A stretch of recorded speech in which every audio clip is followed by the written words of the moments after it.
But make sure that you silence your cell phones or turn them off, whatever works, but to keep it quiet in here respectfully for the readers. Also, there is a Q&A after each of the authors this morning, and we have microphone stands, as you can see in the aisle. They may need to be turned on. There's a button right at the bottom of the mic, but we will try to catch that for you. But they can turn on, and it helps a lot easier to hear both for the live stream and the authors. We do have evaluations that are in the programs. It pulls out, well, this is not it. I have picked up a program that doesn't. This is not what the evaluation looks like, but it is the same size.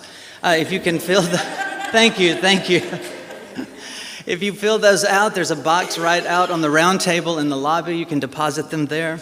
And also to make sure you keep your area clean. Don't forget your belongings. Take everything with you when you leave. Now we'll just go ahead and get started. I'll turn it over to our moderator this morning, Dr. Nora Corrigan.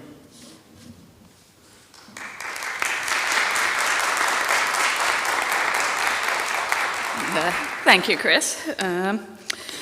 So our first author this morning probably needs no introduction, but I'm going to try anyway. Dr. Kendall Dunkelberg. Most of you probably know him for his tireless work and diligent attention to detail, both as MFA program director and as chair of the Department of Languages, Literature, and Philosophy here at the W. He's also the author of the textbook, A Writer's Craft, and 4 poetry collections, including, most recently, Treefall with Birdsong.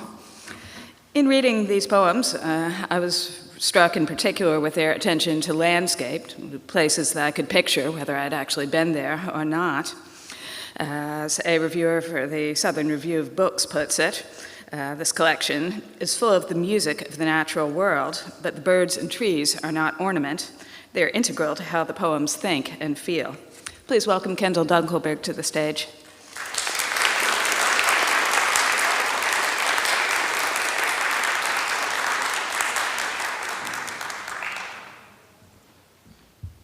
Thank you, Nora. And thank you to Chris Lee for inviting me and also for taking over for this semester to be the director of the Symposium and running things very well. And to Mary Miller, who's been acting MFA program director.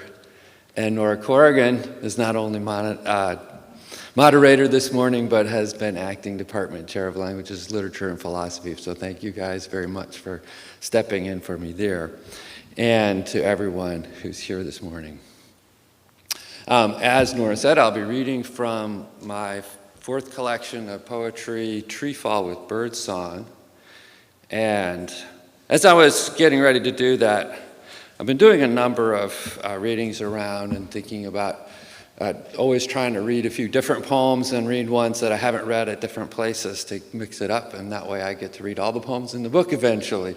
And so I want to start with one that I don't think I've done at a reading yet. And I was thinking about it also in terms of our theme this year, which I have myself to blame for, secrets and revelations. And thinking, well, in my poems, where are there secrets? For my MFA students, sorry, no deep revelations, but there are some poems that deal with secrets. And the first one is one that I wrote in Eastern Kentucky at Art Croft, artist residency, quite a few years back, on a beautiful fall day like today when I was sitting out in one of their fields and thinking about just the natural world around me. And thinking that there are limits to our human understanding. I tried to write it a little bit tongue-in-cheek. I get serious sometimes, but I also try not to be too serious all the time. So it's okay to think that it's not entirely serious, and it's also pretty serious. The title is They Know, and we'll see if I can do this with this light without my reading glasses. They know. The cows know. Standing still in the pasture, chewing cud and steadily swishing flies. With those enormous eyes, they look for all the world as if they know. The wind knows, it whispers to the grass tells the trees who pass it on to the birds. The crickets discover it all on their own. But you and I, we don't. Though on a day like today when the sun is bright and the cattails let loose a flurry of tiny parachutes, we sense there's something the world knows. The dogs would tell us, if only we would listen.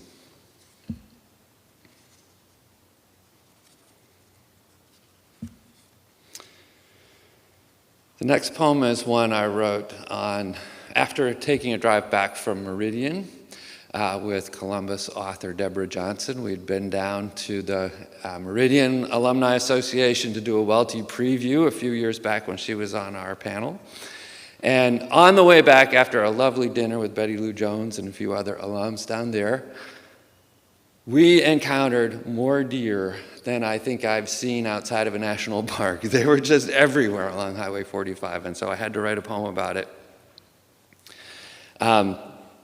This book deals a fair amount with death and illness.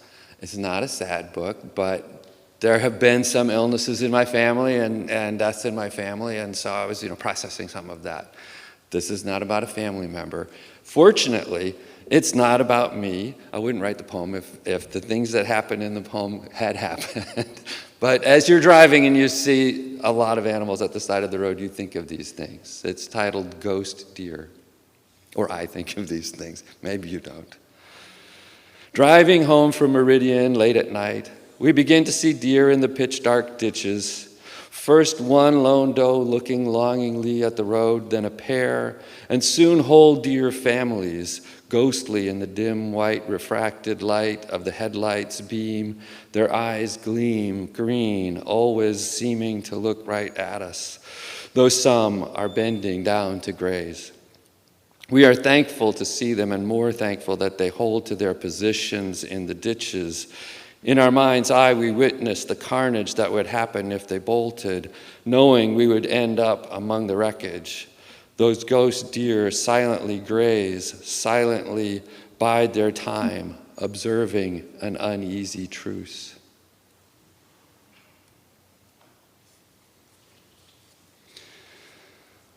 So another secret poem.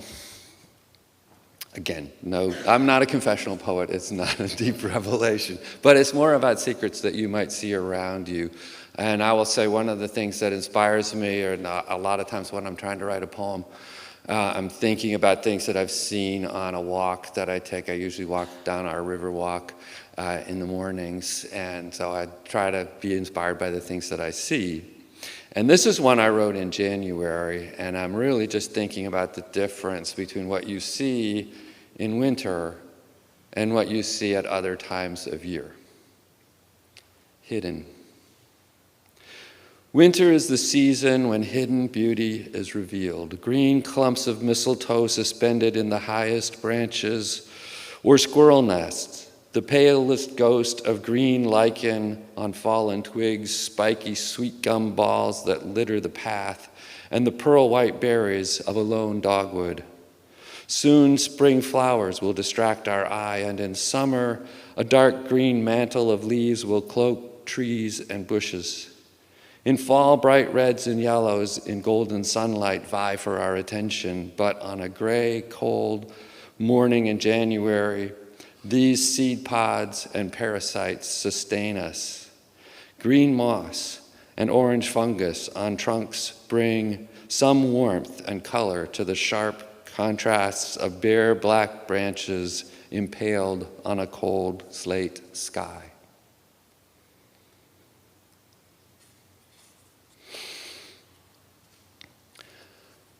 Another Riverwalk poem is one I wrote a couple Septembers back. My birthday is in September, and all the things in the poem happened on my morning walk on the day of the title, which is turning 60.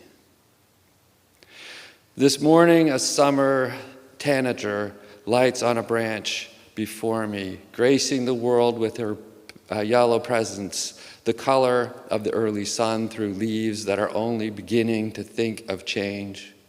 Soon she will migrate south while I remain. I walk on beside rapids in the creek, flowing over rippled limestone, as it has since long before the road above was built, or I or any humans arrived.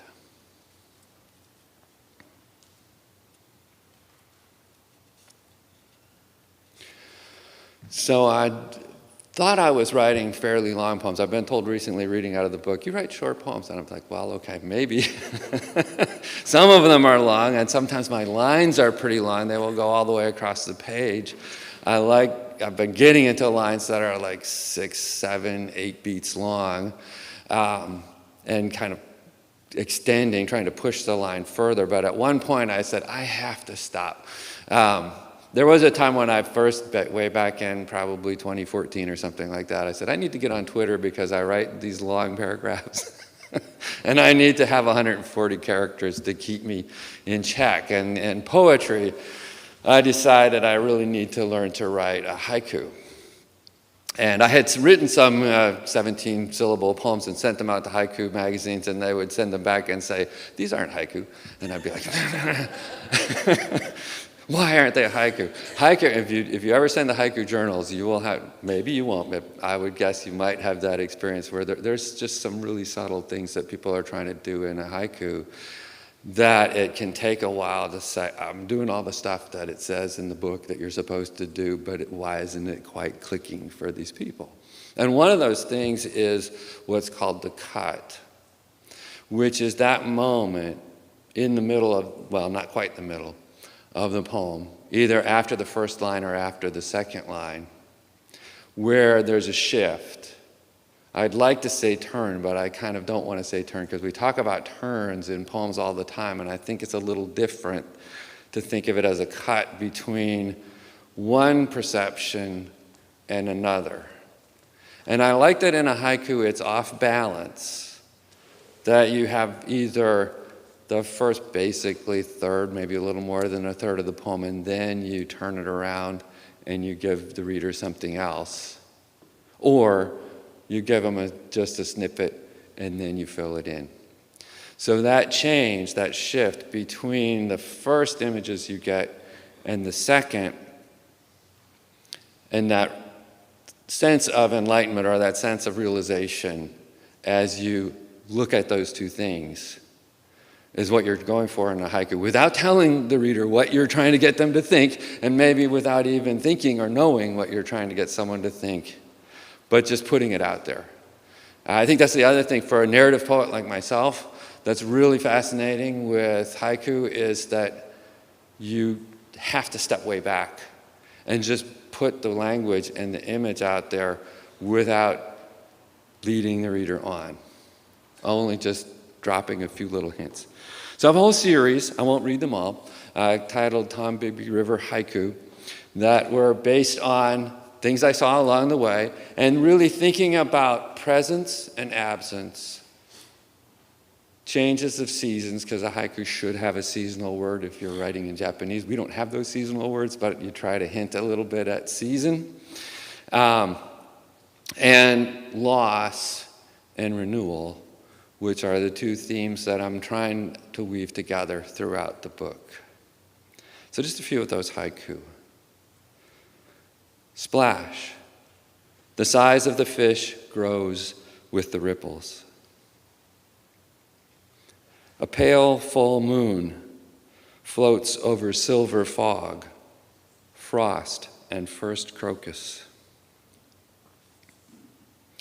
Beside the fountain, one lost baby slipper. Mayfly carcasses scattered around the lamp post, moondog in daylight. Summer still walks the autumn path, husk of cicada.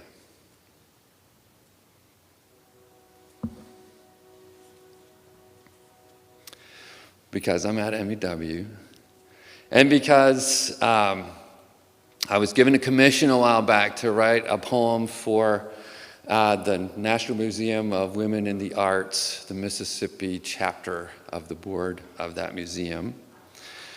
And I went to our art gallery, summer art gallery, and saw some of our former faculty artists and wrote a couple poems on them. And then I happened to be in DC for AWP, and so I went to the National Museum of Women in the Arts and saw a few other artists.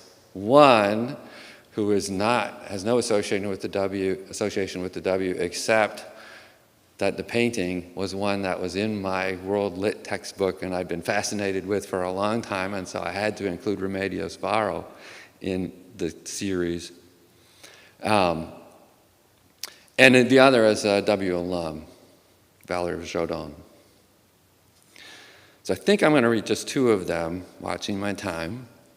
And the first is titled Windswept Cave, which is the title of the painting, by Eugenia Sommer.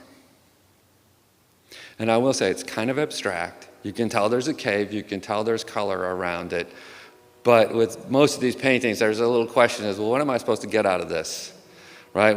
So I kind of leaned into that questioning rather than trying to find the answer or impose the answer to allow "or" to be part of the poem.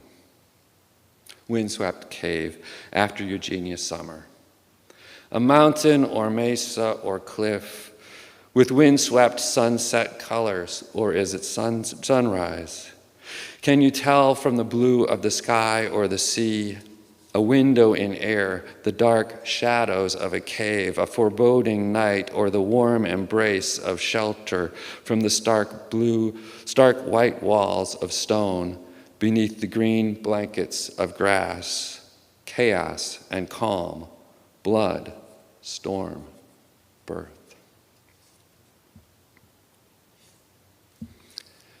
Apple trees, after Mary Evelyn Stringer. Here in the orchard, under the shade of intertwining branches, light is the fruit, the sweet crunch of flesh in the curve of trunk and limb. The air is red, gold, and green delicious. The earth and sky weave leaf and stem. Twilight peace descends, or daybreak wafts perfume. Götterdämmerung, or maiden dawn, gloaming aurora. Sorry, I tossed a little German in there, Götterdämmerung. If you're an opera fan, is kind of the twilight of the gods, and so I was thinking twilight and what would be the opposite of that, so I called it Maiden Dawn. That poem, especially the apple tree poem, kind of led directly to the next series of poems in the book, because I thought, well, I'm writing about an apple tree in a painting, doing ekphrastic poetry, and growing up, my family had fruit trees in our yard, and I'd written a couple of poems about them in the past and decided, well, I should write some more. And then, shortly after I'd kind of made that goal for myself, a storm came along and blew down our cherry tree in our backyard. And we've always had cherries, and my mom would make cherry pie with tart pie cherries. We had apples and even apricots and peaches, though those never did too well. And my mom decided she had to cut down the tree because it got split in half. And I'm thinking, okay, we'll get a new cherry tree. But she's like, I am 89 years old. I'm not going to put up another tree. And in fact, she said, I got this big old apple tree. It was supposed to be a dwarf apple, and it got huge, and it had way too many apples for her to deal with. So she decided to cut down the cherry tree and the apple tree.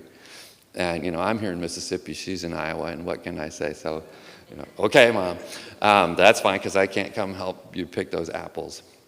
So that led to a series of poems on the fruit trees, some memory poems, and some about, just the fact of losing the trees themselves. I'm going to read one titled Deep Freeze. Now that part of the yard is barer. Only the grapevines remain, along with 2 types of rhubarb low to the ground. The garden has shrunk to a few herbs, lettuce, and asparagus, and the orchard is relegated to the deep freeze of memory, where I still use the push mower under the lowest branches, trying not to let them catch my head and arms, where I climb the sticky limbs of the cherries, sap oozing from the crooks in the places the storm will break, where I am still caught like the grackle in the netting, straining for the alluring red fruit, too tempting to leave alone, too bright and sweet to let the humans have all to themselves, despite their deadly snare. We would often find robins or grackles or whatever you try to keep the birds out, and then they would get in there. We're trying to save their lives, and they would get in the net and not survive often. A year later, right after my mother turned 90, and we all gathered for her 90th birthday, we were so glad we were able to do that. Right after that, another storm came along in June. That's when we get them in Iowa. Around here, it's fall and spring when we get our worst storms. But a big storm came through and took out 2 branches of the maple tree that had been in our yard. The biggest branch of that came out over the house. That one did not fall. Thank goodness. But 2 branches dropped, and we pretty soon figured out we were going to have to take the tree down because it was hollow on the inside. So that led to another series of poems that are both thinking about the loss of the tree that had been a tree. I mean, it had been a big tree over our house from the time I can remember. I never saw it as a small tree. And just thinking about mortality and how we think things will be there forever, things like trees, and yet we know they're not. And of course, I was also thinking about my mother's mortality and by extension my own mortality, because she's turning 90, and as a 90-year-old she was saying, I might not be here very much longer. And we were all saying, yes, we know you might. She was in pretty good health at 90. She did pass away this January at the age of 97 and 7 months. So she lived quite a while longer, but she was preparing us. And so these poems are both to prepare myself and kind of to communicate to her. She didn't get to see the book, but she did get to read the poems. I sent them to her a couple of times, and she had the final draft before she passed. So to let her know that I was preparing myself as well. So I'm going to read one from that, and 2 from that. The first one is titled A Storm, and it kind of gives you that story. A few weeks after my mother turned 90, a storm blew up the afternoon of a perfect day. The maple dropped 2 massive branches, though neither struck the house. Both fell across the neighbor's driveway, leaving a gash in the yard, but no damage. In the photos my mother sends, we can tell they were huge. And though the tree has lost limbs in the past, these seem bigger, more integral. And we are simply grateful that no one was hurt, that the house was spared, and the neighbor's car. Big limbs are down all over town, and crews come from far away to aid the cleanup. It takes days before the 2 branches can be cleared, and it will be weeks or months before the tree service comes to inspect the trunk and give their prognosis. Yet in the photos our neighbor takes, the neighbor who grew up with us and climbed this tree, we see the dark, soft pulp in the center of its branches. No wonder these were the ones lost in the storm, more worrisome, the same dark, soft cavities high in the old trunk.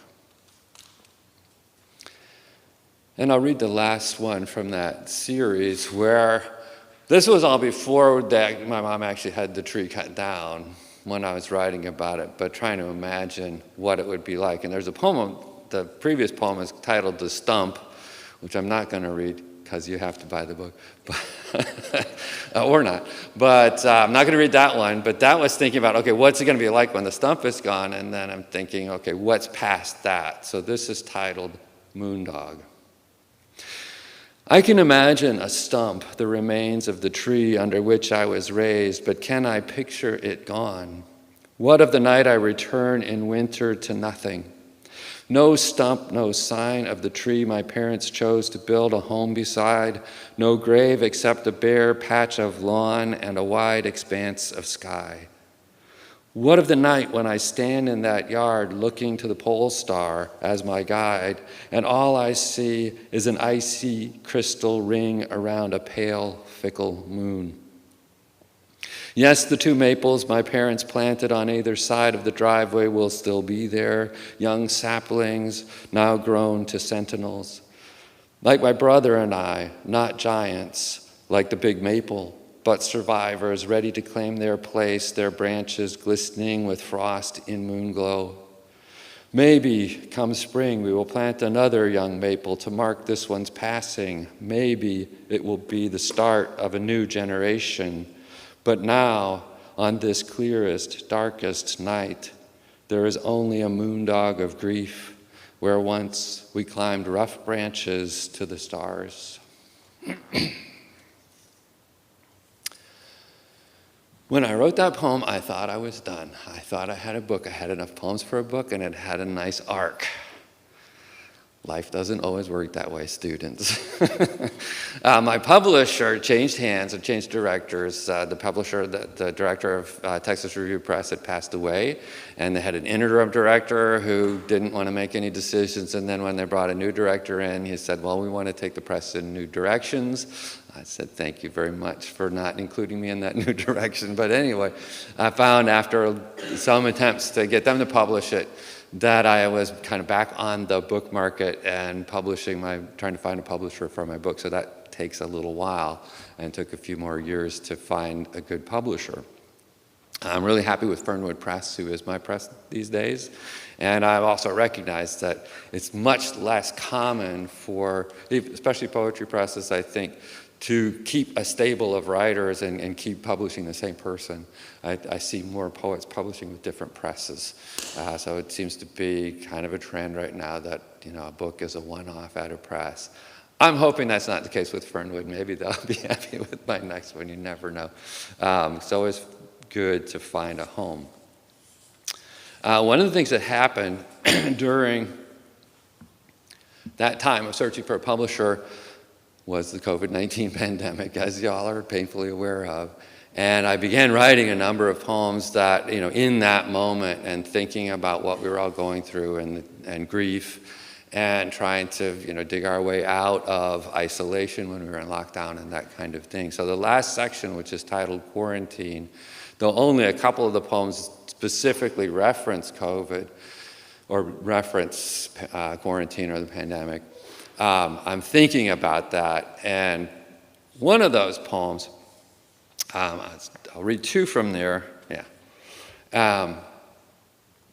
One has nothing to do with the pandemic, though it happened after the pandemic. If you knew my mother, you would know, or if you were along with us, you would know that every time I arrived, I would get a list, and these are the jobs that you can do, and that was good. But one of those jobs was always, in the summertime, was to clean out the back barberry hedge of nightshade, because it was starting to get a lot of invasive nightshade in there. If you know barberry, it's a very thorny plant and a mess to get into. And if you know nightshade, it grows all up inside of things, and it's not nice. It's just growing where it's easy to pick.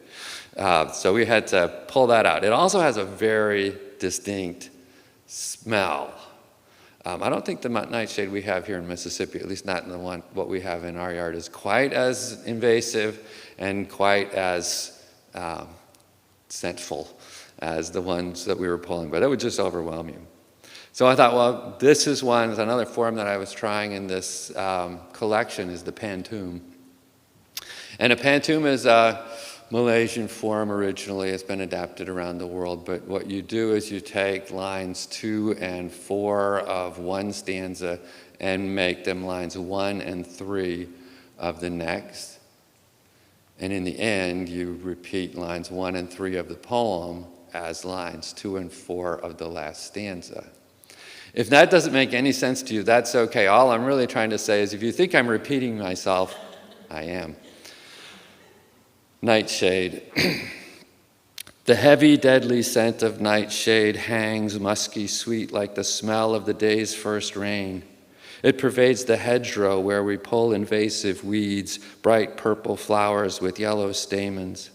Musky sweet like the smell of the day's first rain, the August afternoon hovers in the air as my love weeds bright purple flowers with yellow stamens, deemed deadly poisonous, yet eerily beautiful.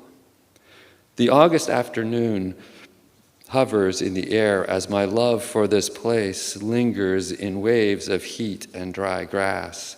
Deemed deadly poisonous, yet eerily beautiful, these dark berries entrance whoever beholds them. For this place lingers in waves of heat and dry grass, even when the season turns to winter and we are far.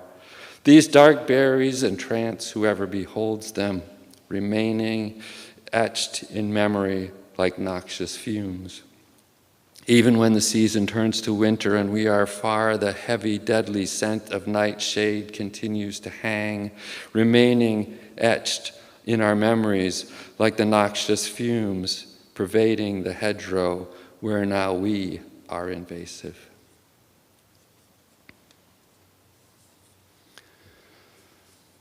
To deal with the pandemic, I thought the best thing I could do is write some myths of the underworld to try to see how do we get out of this thing we were in.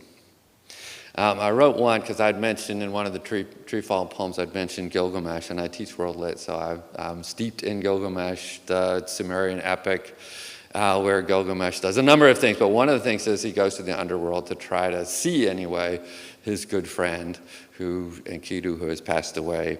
It's never said, is he trying to bring him back, but he's mourning him, and he goes to the underworld. So I wrote his underworld poem. And I wrote Orpheus and Eurydice, and Isis and Osiris. And then I thought, I really need to give Gilgamesh his consort, or his parallel female fertility goddess myth. The only problem was I have a poem titled Ishtar, which is the name of the goddess in the epic, in Time Capsule, so I didn't want to use Ishtar because I don't want to have two poems of the same title. And I was just using their names.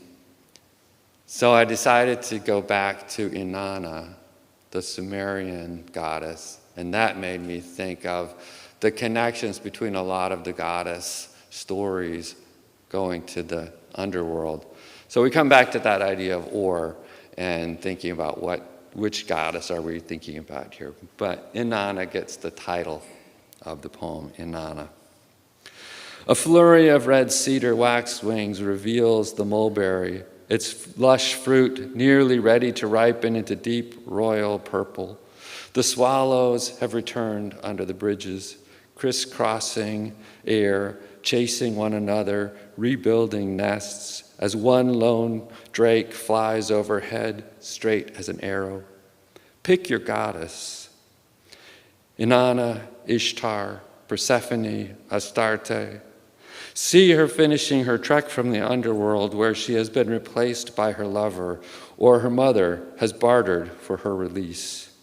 Look, the fleabane and wood sorrel signal her return. The tree canopy is again replete with green, and the heaviest late winter storms have passed us by. Yes, there may still be summer hail, even hurricanes.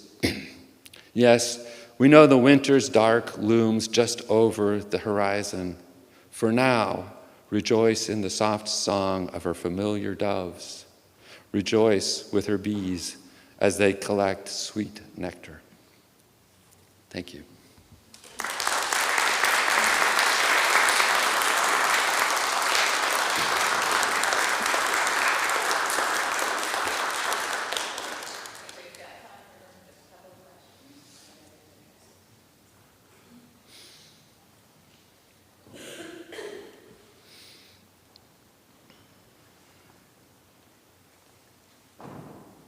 I know very little about poetry other than what I studied as a young student in school, where it's very much a survey, and if you're head's not in the right space, which mine certainly wasn't like in high school.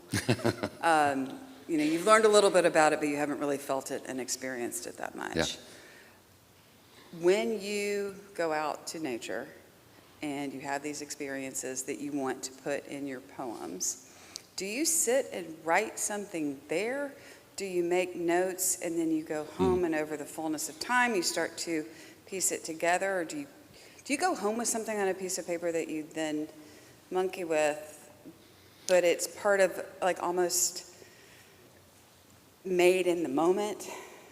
Yeah, and so I will say I generally don't have paper with me. When I'm walking in the morning, maybe I should, but I don't. So I don't write it down. But what I do tend to do is, think about and maybe get a phrase going in my head. Especially with the haiku, I could pretty much compose a haiku and have a pretty good sense of it. And then by the time I got home, I would start working with it, and I would have something. But a lot of times it's like, well, I know this image. I want, that tanager to be in the poem. I want to do something with this. And usually I have no idea what I want it to say. But you just start with some words and start with what you've seen or what you're thinking about, and see where the language leads you. I try to work a lot with sound in poems, and so it takes a little while once I start putting things on the page to then start finding patterns and see where the pattern might lead, right? I always try to tell my students in a creative writing class, you can revise in your head, and I'm a bad person because I do revise in my head a lot, or maybe it's good. You hear like stories of Wallace Stevens, who would write his poems walking to and from the insurance office in Hartford, Connecticut, and then he would get home at night and write them down.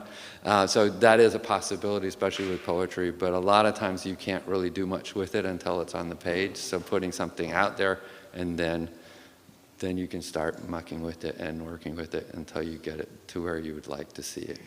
So you might have a couple of phrases in your head that you're reciting to make it home and write it down, or Yep, I do try to write. If I have something that I think, okay, this might be something, I do try to write some words down. So I've got those to go back to. Yeah. Okay, thank you.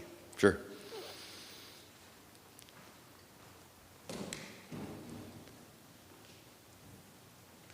I was really interested in what you were saying about the haiku and that subtle shift, that cut. Yeah. Do you feel like working with haiku and studying that form and practicing it more has shaped how your work has evolved? Yes. I try to continue to learn as a poet with every poem I write. Haiku I think that was an important moment to be thinking about that. I've worked with some formal poems, mostly in translation before. I've translated sonnets and tried to think about the turn in the sonnet form and how those might work. And the haiku is a different way of doing it and a little bit different way of thinking about it. And it's a philosophy or a meditative state I think you're trying to get yourself in. It's very subtle. I was happy when John Zhang, I would exchange these poems with, and he would finally say, yeah, I think you might have a haiku here, instead of telling me, cut more words, cut more syllables. Can't you say this with one less sound in there? Incidentally, if you're writing haiku and you're sending it to American haiku journals, as a general rule, there are some that will take the 575 syllable count, but a lot of them just hate that. And so if you send them one with that exact syllable count, they will be mad first, and you really have to convince them to make it in. But if you send them one that is even shorter, even sparer, that's really what a lot of them are looking for, in part because in Japanese it's not a syllable, it's a sound, and so the argument is in America we just have way too many sounds and way too much stuff. If you put 17 syllables and we're thinking, way too much? What are you talking about? But so that minimalism is a great thing. And it was great to both be writing some of the really long line poems, starting to experiment with forms like the pantoum or the ghazal, and think about how form works and how that recurrence, how every time you repeat a line, you want it to be repeated and have a different meaning. So that thought evolves in kind of circular and weird ways in a poem like that, which is so different than a narrative line where you can, or an argument poem where it's more linear, right? So experimenting with those things, I think, has been, for myself, it's not an experiment because a lot of people have done it before me, but experimenting for me with those forms has been good. And a part of that is, I teach creative writing and I try to introduce some forms in my poetry workshops, and then I'm like, I should probably do one. See if I can write one that I'm happy with. So yeah, you try to challenge yourself to do things that you say, hey, maybe you should try this, maybe I should try it.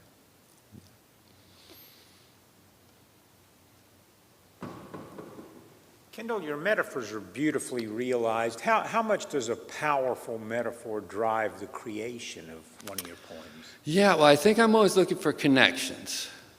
I have a love-hate relationship with the term metaphor because sometimes it's used like a club. And I'm happy when people find metaphor in my work, and I don't want to be too intentional about making things have metaphor.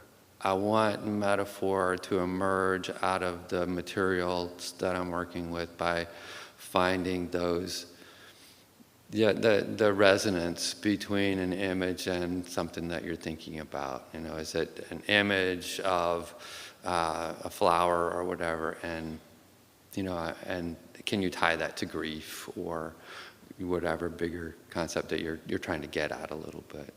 But I don't want to start with, I want a metaphor for grief. What can I do? I want to start with, I have a spiderwort in my yard and I really love them and I want to put them in a poem to thumb my nose at my neighbors who don't like them. And then what can I do with that once I start digging into that image? Yeah, I want to follow where the image and the language goes as much as I can without imposing on it.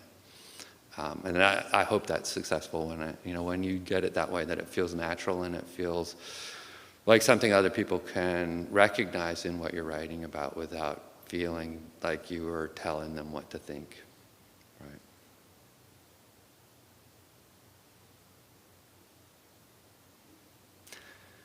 Thank you.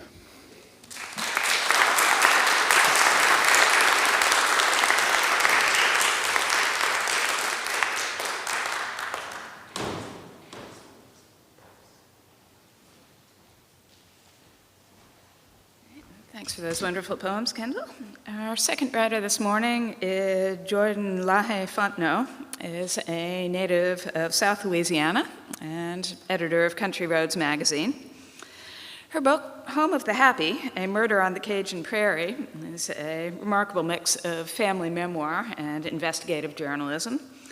She explores the kidnapping and murder of her great-grandfather in 1983 and its aftermath. As one reviewer notes, it is a bold move to anchor a debut work in raising questions about one's own family history and small-town justice system. But LaHaye Fontenot's pursuit is marked by judicious research, her honest, if complicated, effort at impartiality, and rhapsodic details that honor her home and heritage.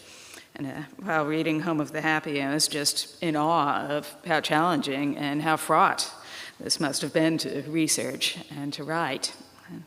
So I'm looking forward to hearing more about that process. Please welcome LaHaye Fontenot.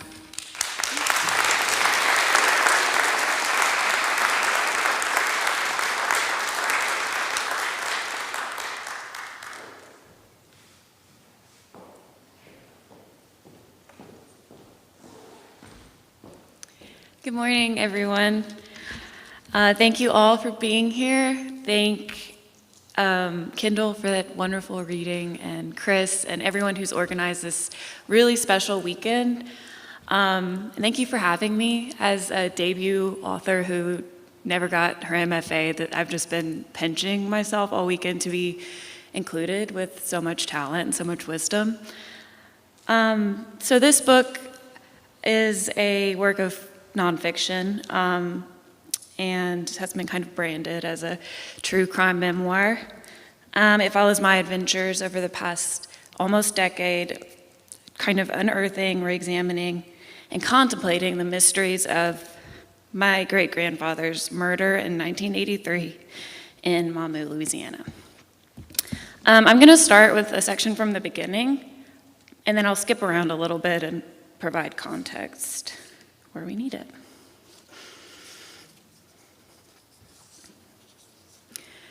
It's him, January 16th, 1983. The day they found my great-grandfather's body, the Bayou Nipiquet was draining. It was a cold, wet winter in Evangeline Parish, the gray weight of it seeping into each and every sodden air particle. On the Nipiquet Bridge, a 10-year-old boy stood with his father and mother, taking his turn testing the family's new hunting rifle. It had rung true thus far, ripping through the beer cans, the dangling branches, a lone rubber boot buried on the bank. The boy pointed to a strange, dark mass at the bayou center. "What's that, Dad?" I don't know, son. Maybe someone killed a deer, dumped the carcass here? Why don't you see if you can shoot a hole in it?" The new gun stood upright, almost as tall as the boy. The father got down on one knee and helped him poke the barrel between the bridge's wooden rails. The boy closed one eye, leveled his aim. "Now, careful, careful, take your aim, and 1, 2, 3, now shoot." The forest reverberated from the sound. The target careened, dipped, then bobbed in protest. "Good job, boy." Leaning over the railing, the father asked the mother, "What do you think it is?" "Looks like trash to me," she said, prying the gun from her son's hands. A minute later, she split a hole beside his. Squinting, the father noticed a rope stretched taut around one end of the shadowy shape. Taking his turn, he found it in the scope, and he fired. The twine popped, and the black mass rolled. He froze. "Is that?" The woman's hand raised to her mouth. That's an ear." It kept turning, an elbow, a hand, dark, wet hair. She grabbed her son, whose face had faded dull as the sky. She spun him around, burying his head in her belly. The man stared, stunned, at the crumpled body, and he recognized it. "That's Mr. Aubrey. It's him." "Tell me again." I don't know how old I was the first time I learned of my great-grandfather's murder, only that I was enough of a child that the telling was draped in the distance of the olden days. The mythology first delivered, most likely by my father, though I cannot remember for sure, was made louder in the way it was whispered, the way I understood that this is something we do not speak of. And we didn't, for almost a decade afterward. Even today, consumed as I am by the event's minutest details, a ghost version of my childhood imagination, illustrating the unsaid, lingers over the facts as I know them now. Aubrey, Papa, they called him, floating, belly up, arms outstretched, framed by lily pads and cattails. My father on a tall horse, discovering him. Emily, my maman, spread eagle, tied by her wrists and ankles to her bedpost, wailing. Now I know Papa Aubrey's resting place in the Bayou Nipiquet was narrow, claustrophobic, more river than lake and more ditch than river. It was winter and everything was brown, the water, the leaves, the mud. My father never saw his grandfather's body. And Maman Emily, well, now I know that she asked the abductor if she could sit upright, ever dignified on the bed's edge, while he tied her wrists to the frame. I know that she insisted the man handled her gently, and that she likely never even screamed. Still, I can conjure these false scenes as readily as the new ones, as memories. The myth feels as real to me as the truth. After all, even now, there is still so much we do not know. I am 20 years old before my father tells me the story again. I'm home from college for a weekend, the two of us in the kitchen. I tell him I've been writing and that I've been writing about home. Everyone else in the usually bustling house has gone to bed. It is just us on each side of the island in my mother's farmhouse-style kitchen, nibbling on brownies my little brother has underbaked. Dad is still in his scrubs, leaning one arm's weight against the counter, glasses hanging loose around his neck. We're talking about chasing chickens at the Courier, about Cajun music in the old record shop in town, about all the things I've only just realized the rest of the world does not know about Evangeline Parish, Louisiana. He's laughing, and then he's pondering, green eyes suddenly serious. You know, he looks down at his hands. If you're looking for a story about this place, a story that needs to be told, he pauses. Have I ever told you about how my grandfather died? A vision arises, Maman Emily splayed upon her bed.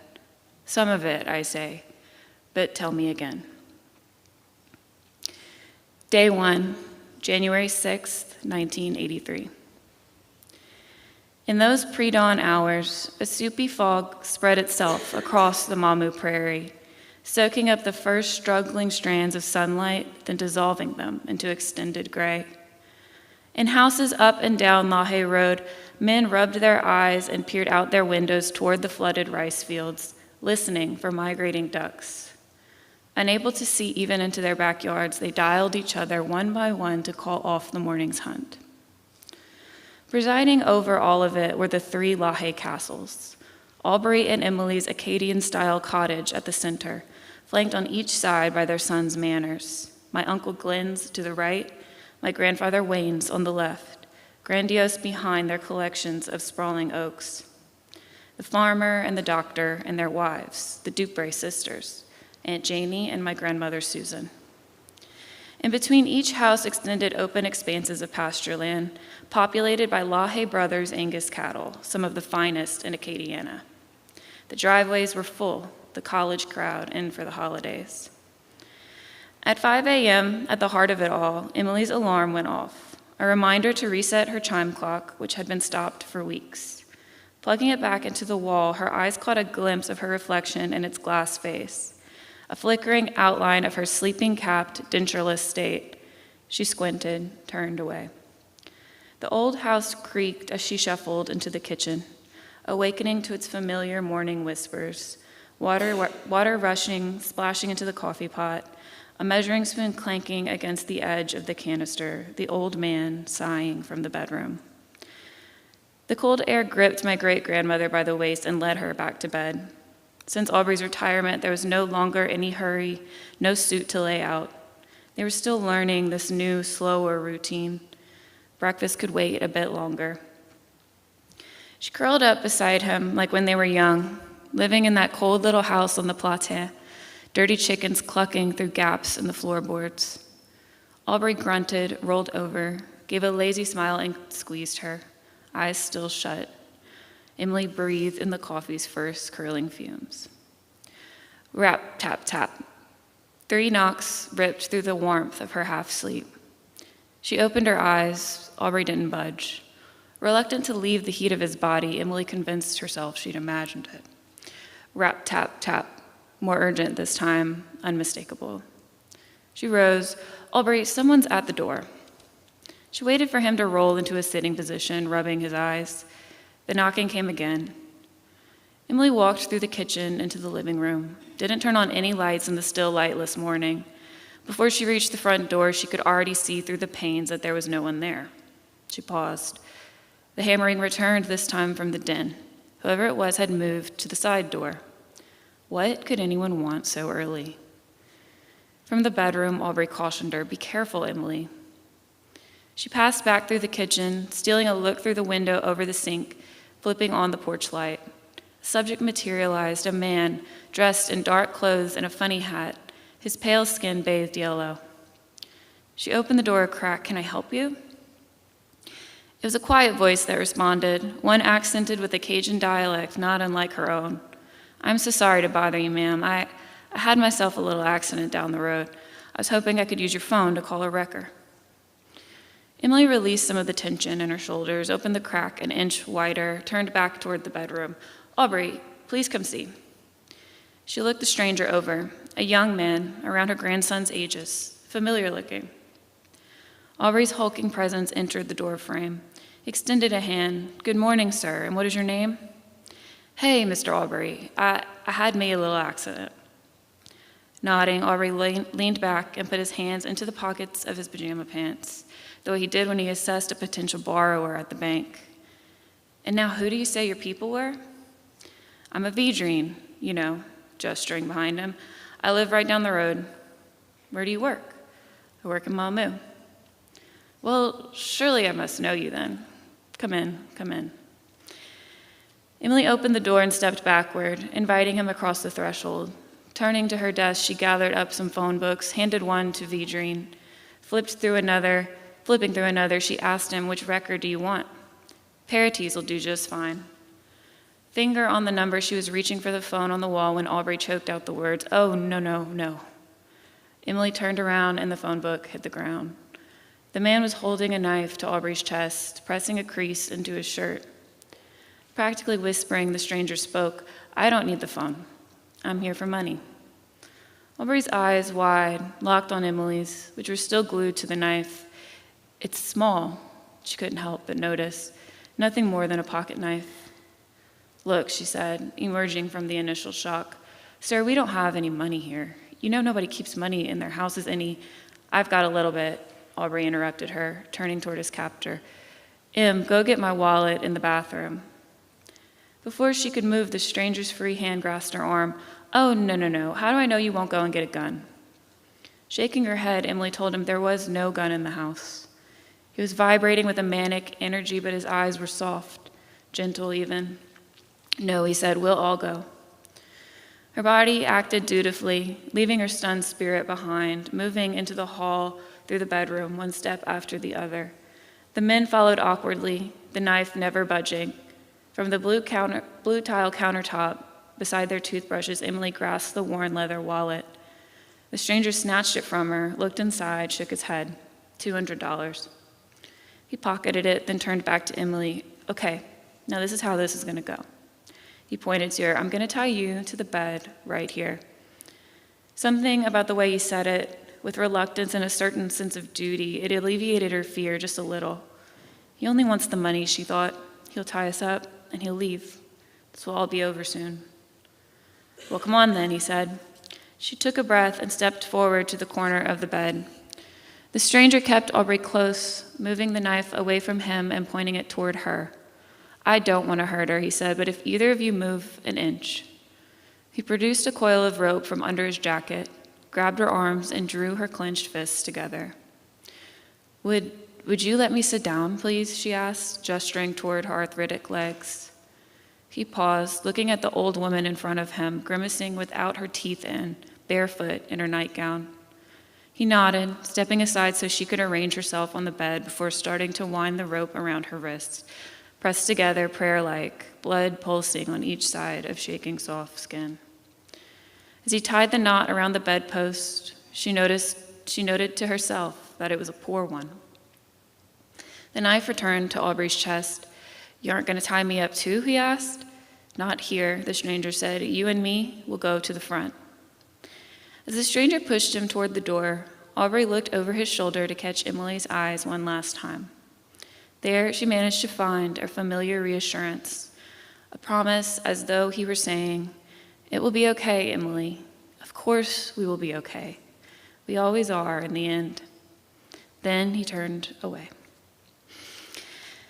So I'm going to skip ahead a little bit. The things you need to know are that Emily untied herself and immediately called her son, my Uncle Glenn, and within minutes, the whole family, which is a large family, was there in the house. My grandmother, once she arrived, called my dad, who was still at her house sleeping, and told him and his siblings to go to church and pray. Within the hour, local law enforcement was all there, and because Aubrey was a banker, within 2 or 3 hours, a helicopter landed on the front yard with the FBI. The house was instantly transformed into an investigatory headquarters, as well as a media hub and a giant kitchen, just churning out food.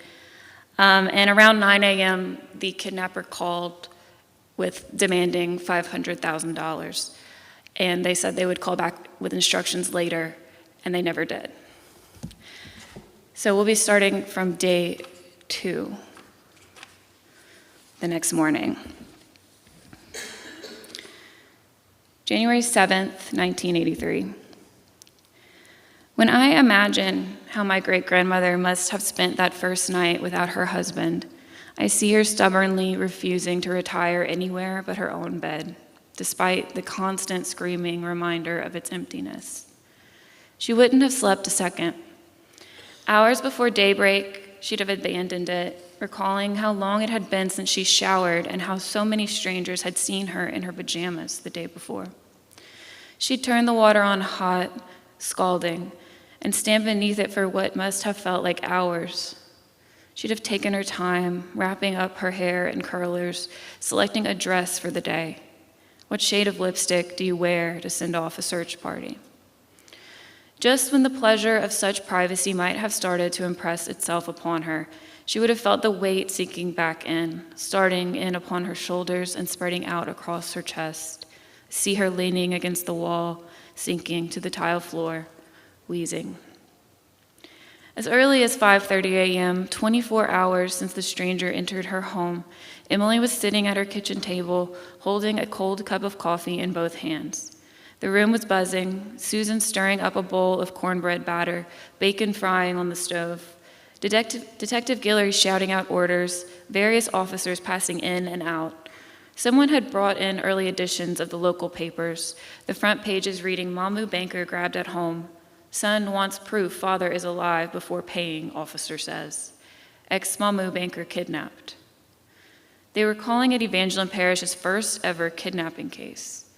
In the newspaper for the nearby town of Opelousas, the Daily World, reporter Monty Williams quoted a sheriff's deputy who said, "We don't know a damn thing more than we knew yesterday, but we're still looking."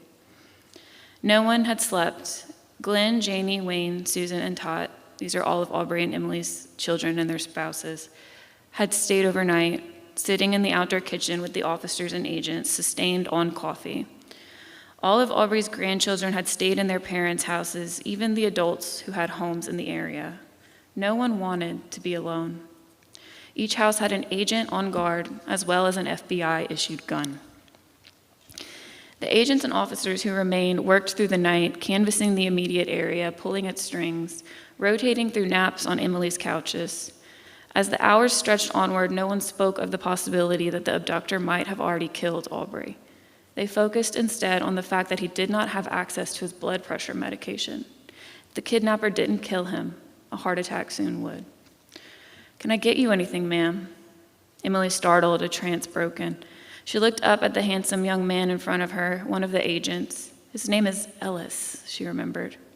Her voice came out hoarse. "No, dear, thank you. Thank you for all you were doing." He offered her a half smile, tapping the table in front of her. "We'll find him, Miss Emily. We'll find him." She turned back to her cup, the exhaustion on her face shifting subtly into a manic determination. "Of course we will." At 6 a.m., hundreds of local volunteers, friends, neighbors, the grandsons and their friends, the local farmers, gathered in the outdoor kitchen where the FBI laid out a strategic plan of search parties led by deputies, agents, and officers. Because some of the older volunteers still spoke only French, Sheriff Vedrine translated Grimsley's instructions to them. You'll have to forgive my terrible French. Si tu trouves un corps mort, if you find a body, touche-le pas. Do not touch it.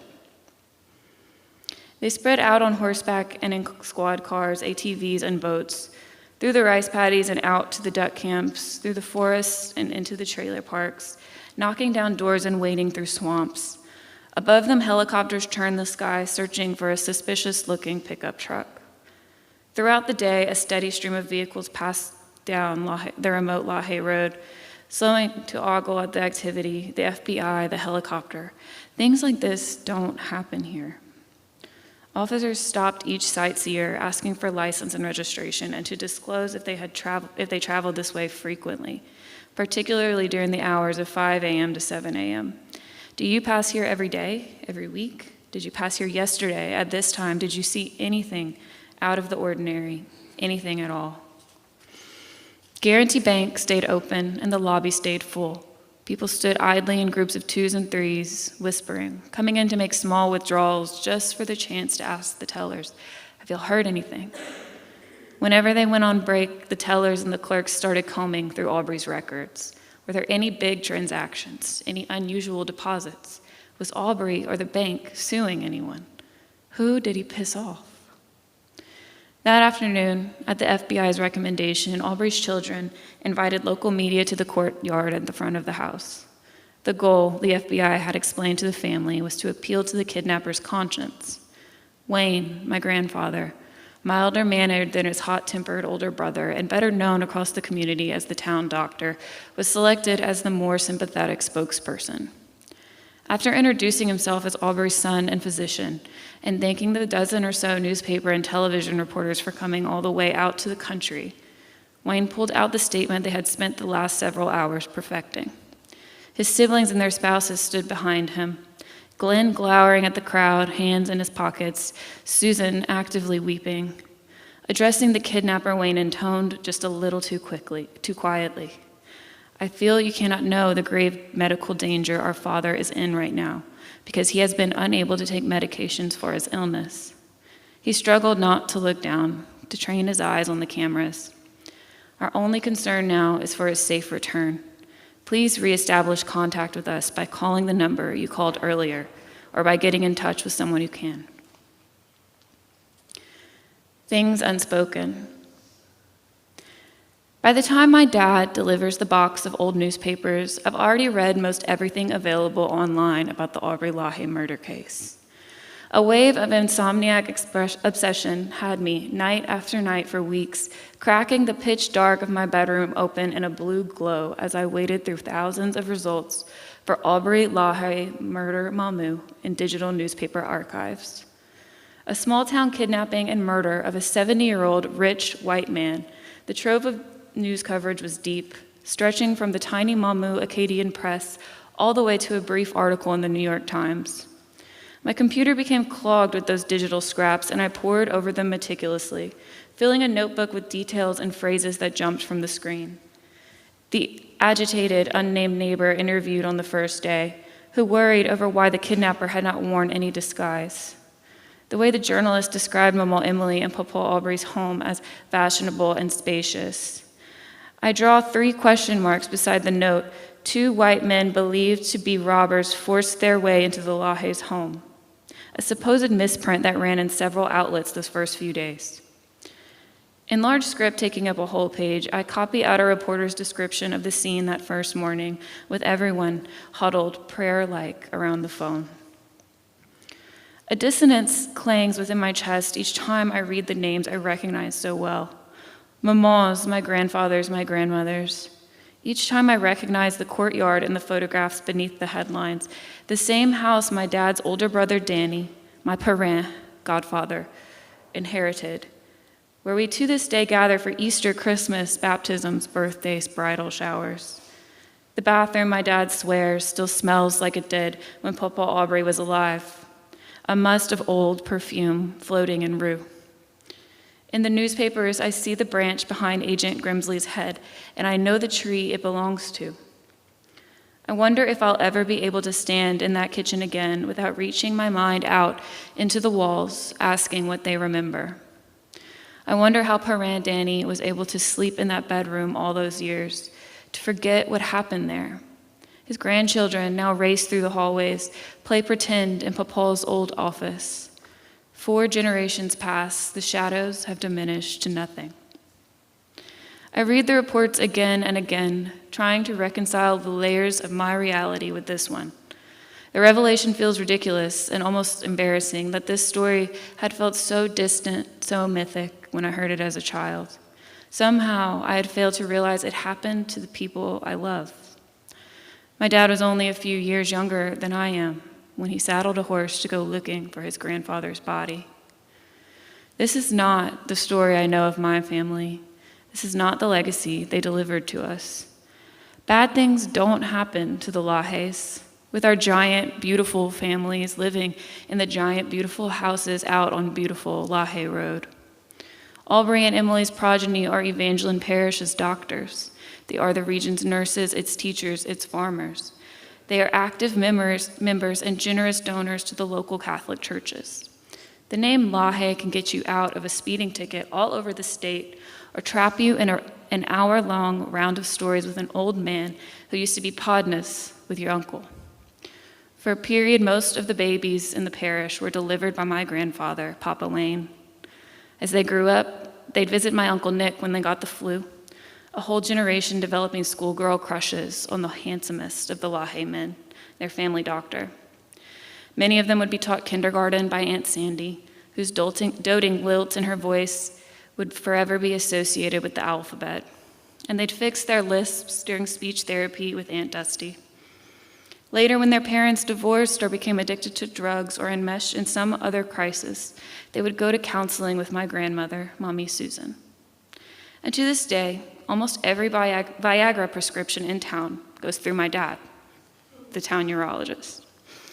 For more than 20 years, from the 1990s through the 2010s, there was a LaHaye in almost every class from kindergarten through 12th grade at Sacred Heart Catholic School in Ville Platte. As a lot, we were well-behaved, we were creative, at the top of our classes. We were the baseball stars, the homecoming queens, the valedictorians. Some of the deepest fears of my generation are to be the first of the LaHayes to get divorced, or the first to bear an ugly baby. LaHaye babies are notoriously beautiful, and they grow into beautiful children who are expected to become beautiful teenagers, beautiful adults. That one of us might bear an unhealthy child or be unable to bear one at all is unthinkable. How did I miss this? I ask myself. This devastating moment, so deep and so ugly, transmitted as lore so as to disintegrate to nothing. I realize I've almost never heard anyone speak of Aubrey at all. To me and my brothers and my cousins, it was almost as though he had never existed, much less been killed so spectacularly. Except he had, and he was. The evidence was laid out before me in this cardboard box, wide and wilted, the bottom taped up to keep it from breaking open. Mommy Susan tells me Aunt Tot spent years collecting these clips. Papa Wayne inherited the archive after her death in 2002, stored it in the attic, and tried to forget about it. He failed, though, because when my dad came asking almost 20 years later, he knew exactly where it was. Later, as I carry my questions across Louisiana, I'll discover dozens of these archives still exist. Scrapbooks of Mamou's most sensational crime, kept for decades by family members, friends, acquaintances, and fascinated strangers alike. I imagine Aunt Tot cutting out the portrait of her father with a pair of kitchen scissors, carving a perfect line atop the headline, LaHaye body found in Bayou Nippy. 30-something years later, I'm there with her, my fingernail dragging across the type, line by line, trying to understand what happened to us. Thank you.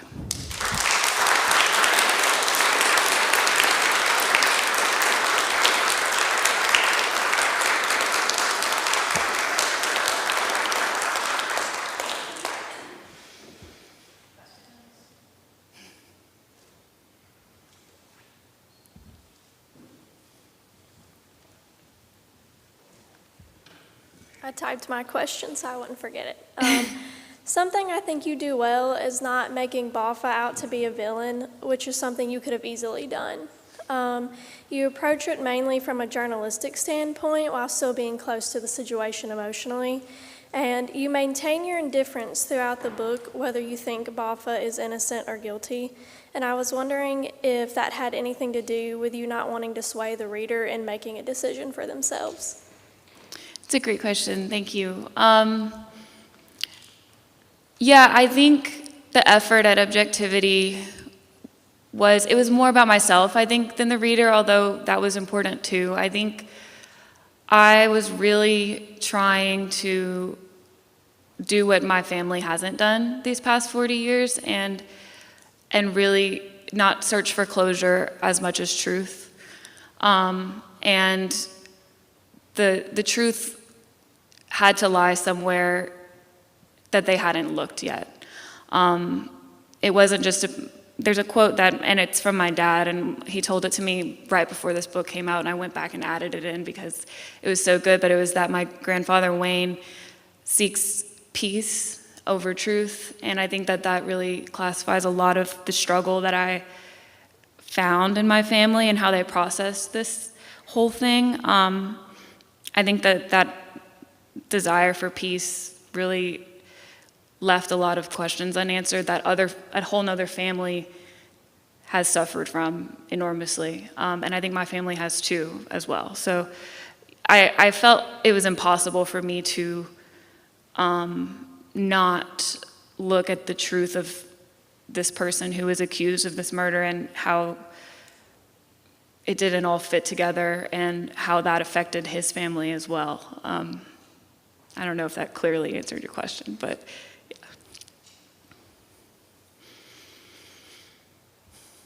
Hi. I really liked the language that you used in there, and I was curious about it in terms of just if you could talk about the decision process of how to pick your type of language, right? Like, because it is actually very poetic and evocative, and yet you're talking about a nonfiction story, and I just was curious about that process of deciding. Yes, so it's all, especially that first scene with Emily on the morning that it happened is almost entirely drawn from her testimony and her various accounts, and also my knowledge of that home. And so, I wanted this to read beautifully. That's just the sort of writing that I enjoy reading, and that's the kind of writer I've always wanted to be. And I wanted people to know this place. That was a really important part of writing this book, and there's not a lot of contemporary examples of this world in literature right now, so this was something that was important to me, was really fleshing that world out for the reader, and I think I had the benefit of knowing it very well, so that helped a whole lot. Yeah, it was an enjoyable process for me to take the things that I know and try to transform them into something beautiful, even though it's difficult. Yeah, I enjoy writing setting. That's something that I like a lot. Yeah.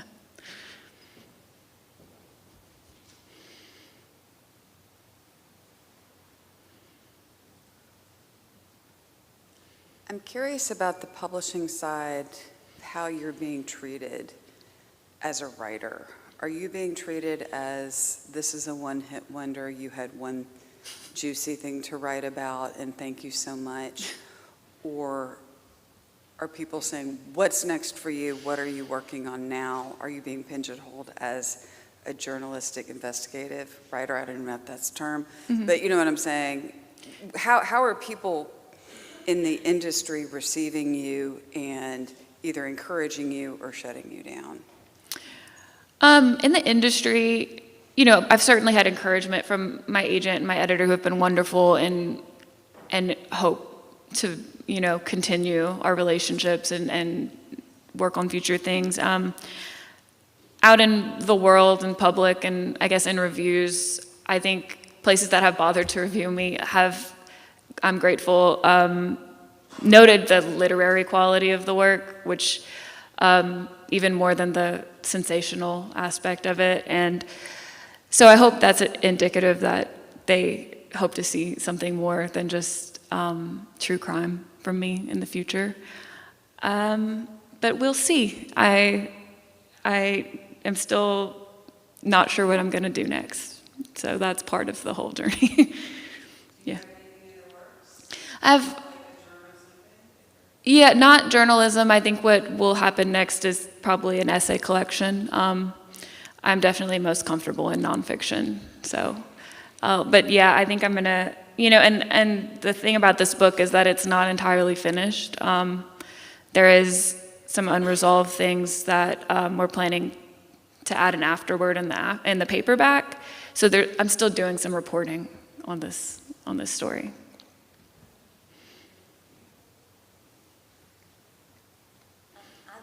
All the questions, so I hope I'm not being repetitive or anything. But do you feel like your family overall supported you? I know there's some places in the book you make references. It sounds like maybe some of your relatives were questioning, why you would why you would dig all this up, why you would question the verdict. In their minds, it was settled, that kind of thing. So did you ever feel like you were having a lot of pushback that you had to work through? I never got direct pushback. I definitely had undertones of discomfort, which, I can't blame anyone for. People handle trauma like this, and the way my family handled it was to just come to terms with, the court said this must be true, we're moving on. And I'm, of course, coming in and trying to disrupt that, and that is inherently uncomfortable. And so I think, we're a very close family. I always tell people about 2 weeks before the book came out, I had a pre-launch with all of Aubrey and Emily's grandchildren and their spouses. My husband cooked a big rice and gravy. We invited them all, and we gave them all their copies, and they all came. Every single one of them. So that was a huge, and I don't think that everyone's read it. I think some of them feel like it's too painful, but they do support me. And that's been hugely important. And my dad especially has been like really the reason I felt I was able to do this at all, because he pushed me all the way to the end. Well, I just think that's a very courageous thing to do, because as a writer, sometimes you do worry about, ruffling the feathers of the, Yeah, and that there have been ruffled feathers, and that's been difficult, but I think in the end I wouldn't do it differently. Yeah.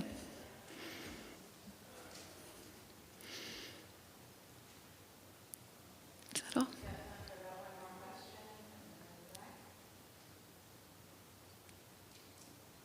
Okay, thank you.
Hello, everybody. Welcome back.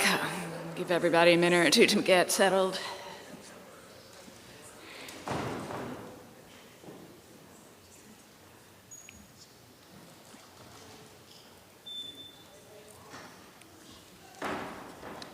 Who is from Nepal and teaches poetry at Mississippi State University.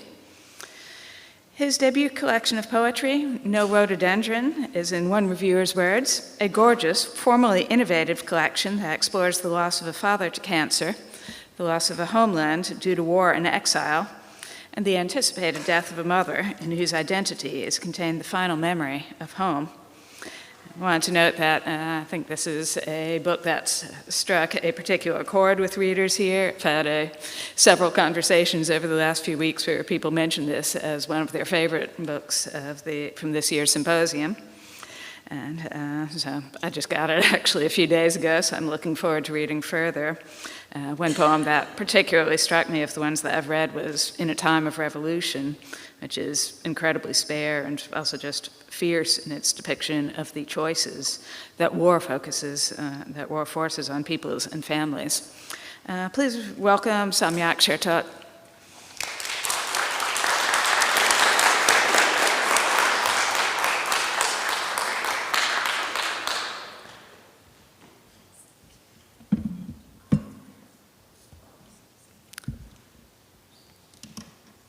Very delicate. Good morning. I am going to time myself. 11:07. I want to begin. You guys can hear me okay? Okay. I want to begin with the symposium's theme of secret. And for me, the ultimate secret is not an answer to possess, but a dimension we step into that instantly consumes us. It's the invisible within and without.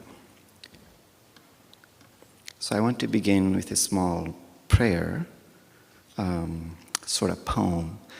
Those of you who like to follow in the book, good luck, because it may not be there. I do not know how anything gets here.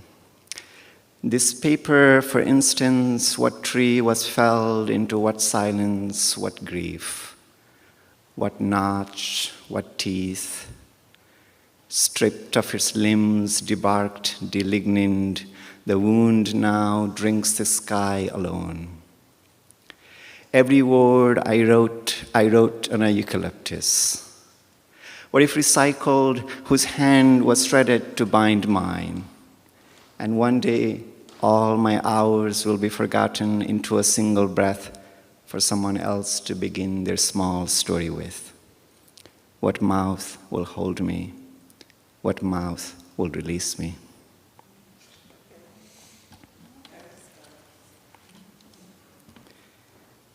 You can feel free to finger snap if if you are so inclined. The clapping feels a bit excessive because then you're expecting it after every poem. But finger snap, you can kind of hear and not hear, right? So, fantastic. I understand Becky and Troy and Kelly and Brian are here, who are my colleagues at MSU. And I did my MSU reading on Wednesday. On Monday. I'm already losing track of time. I wanted to make sure that they were not rewatching the same terrible movie and read some different poems. Since Nora mentioned In a Time of Revolution, maybe I'll begin with that one. That is in the book. I will also say, in the book, there are what I call X entries, sort of loose dictionary entries. So I might read some of them, and they're essentially, it's a sort of maybe a haiku or sort of a ghazal, but very, very loosely, very loosely. And the first one from the book is In a Time of Revolution. And these are essentially instructions I received from maybe my own parents, maybe my friends, classmates heard from their parents, and things you heard in the newspapers, things they tell you what to do, what not to do during a time of revolution. And this is about the Maoist conflict in Nepal, which was a decade-long conflict and claimed at least 13,000 lives and displaced hundreds of thousands of lives. And each of the instruction is marked X. In a time of revolution, X. At the checkpoint, when they ask you where you are coming from, say home. X. When someone asks you where you live, point at the neighbor's house. X.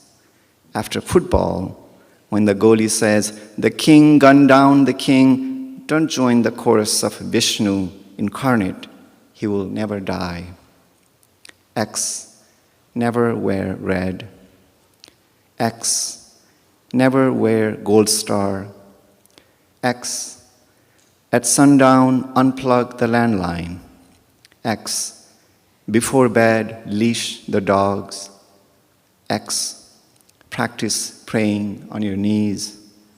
X. If you're not home by midnight, go to the neighbor's house. X. Never exit the house without a butter lamp burning at Bodhisattva's feet and your student ID. X. When someone asks you, doesn't your Amma teach social studies at the secondary, say, no, she shucks fire-roasted corn at the bazaar. X. If you find our bed empty when you wake up, don't go to the police. X. Practice praying still. X. Bolt the windows before listening to the radio. X. Never carry your textbooks in a one-polar backpack. X. Never carry a book with a red sheath. X. If you see us being led away by two boys on the street, think they're my neighbor's parents. X. When a soldier points rifle at your heart, don't you know this is the curfew hour, and takes his sweet time with the frisk, look at the stars and think, his hand is my hand. Think I'm touching myself. X. Practice praying prostrate. X. If we aren't back after a week, call the Kathmandu Post. X. When you hear coming from a window, we have a letter for you from your Appa, keep walking. X. Bury the batteries beneath the persimmon tree. X. Burn the one-polar backpack. X. When someone at school asks you what your Appa does, remove your beanie to show the shaved head. X. Practice praying with open eyes. X. When someone asks you what you believe in, don't say, the street dogs that have stopped barking. X. Never draw the curtains when there's still light. X. At the checkpoint, when they ask you where you're going, say home.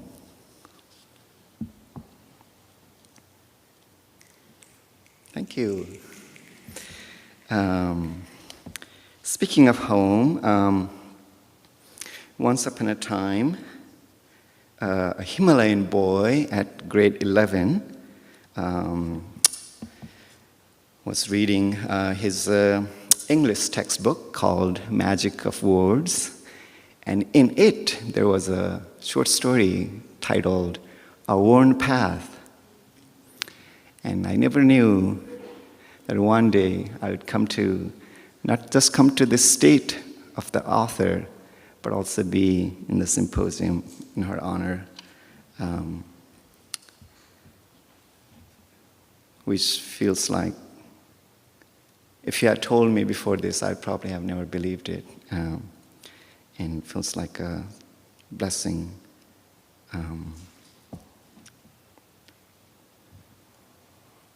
Speaking of blessing, I want to read you a poem about abundance, about feasting, since we have been treated to feast after feast, except the first feast, which I missed, because I came all the way from Nepal for this symposium. And when I arrived in Starkville, Chris texted me. I was running a little late, and Chris texted me the address.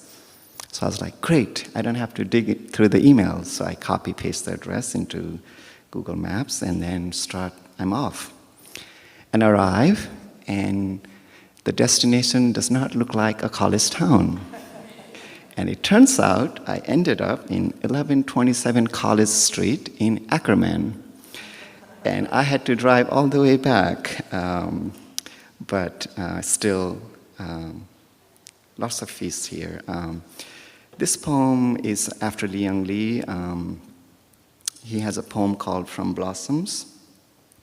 I think I wasn't thinking consciously, but perhaps it's also subconsciously influenced by James Wright's poem titled the same as well. Technically, it's a fragment. The whole poem is a fragment, but that doesn't sound that appealing, so I say it's a one-sentence poem, but it's technically a fragment. A blessing after Liang Li. Twice a year, Appa cooked his monk's half-moon dish. Pumpkin blossom lamb curry. Crackle the fenugreek seeds in ghee, stir the thinly sliced baby pumpkins translucent, add a concocted paste of wild herbs steeped in buttermilk overnight. Drop the smoked fatted lamb pieces, pour bone broth. Let the fat begin to melt. Then spread the flowers whole on the top until they're dreaming. But before offering it to us over steamed rice, even before his guards, he would serve those who were not home. Place the filled clay bowls on the edge of the smoldering hearth in a half ring. Always bigger portions than for those politely waiting around him with clean, wet hands, which made me wish I were not there. But forgot all about it as bite after bite dissolved in my mouth, each mouthful lusher than the last, more ravenous for the next. Cliff forged flesh, aged smoke, forest fragrance, rain-honeyed dark, earth moon milk, petrichor pistils, salt, butter gossip of the butterflies, fire of the fireflies, summer, sweet impossible summer.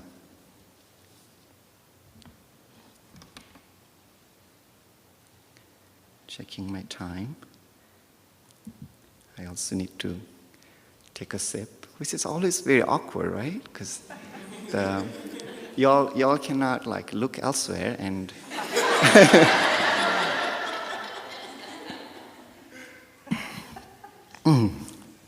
Okay. So that was a poem for my father. I also wanted to read a poem about my mom. This one is a litany of instructions she has given me over time. She's in Nepal. She has never come here, so over time she gives advice, and after a while you realize exactly what she might say next, right, when it comes to advice. So, just for fun, I sort of started collecting them. So this poem is largely, if not exclusively, words of my mom that she has given to me over time. And it seemed fitting since Kendall also read poems, beautiful poems about his mom. And this one's titled simply Ama, which is Tamang, which is mother in Tamang. Ama. Kill the kerosene lamp before the moth smells the lamp. Hunger is sweeter than wild honey. You were born in the year of the bull, but you are a horse ghost, except for your rage, which is a bull, which keeps you from becoming a ghost. Once I broke your breath with the song of no water. You can offer only your lips, not your shoulders, to the bull. Excuse me. You can offer only your lips, not your shoulders, to the bull on the edge of a cliff. Kiss the hand that slapped you. Every year, the street dog becomes a god for one day. When the sky rains green with locusts, even the grasshoppers hurl themselves into the wind.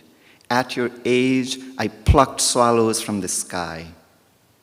Never come home empty-handed. A mustard seed, driftwood, a thorn. When the last tooth rots, gold tastes like chaff. In blossom, I sang coal. I sang vulture in wildfire. In the village of men, I sang bullhorn. In the dark, your own dog will bite off your calf. If you sow a pear, you won't reap a persimmon. A seed crust turned Kubera chariot wheel. When you can't tell brother from burglar, pour the boiling cauldron over your own shadow. Once you wrested your breath from the crow's caw when the horse ghost teardrop fell on your lip. No bull wanders off to the precipice by accident. Sleep with a thorn under your nail. You will need it to pluck a splinter from your horse's iris. Kiss the eyes that watched your moonbug grow cold on your lap, and you will know what it means to carry a falling bull in your throat. By your age, I had become 5 mothers. A mother's words fart inside a lake. Milk drunk too much becomes hemlock. I'm speaking through a mouthful of bees.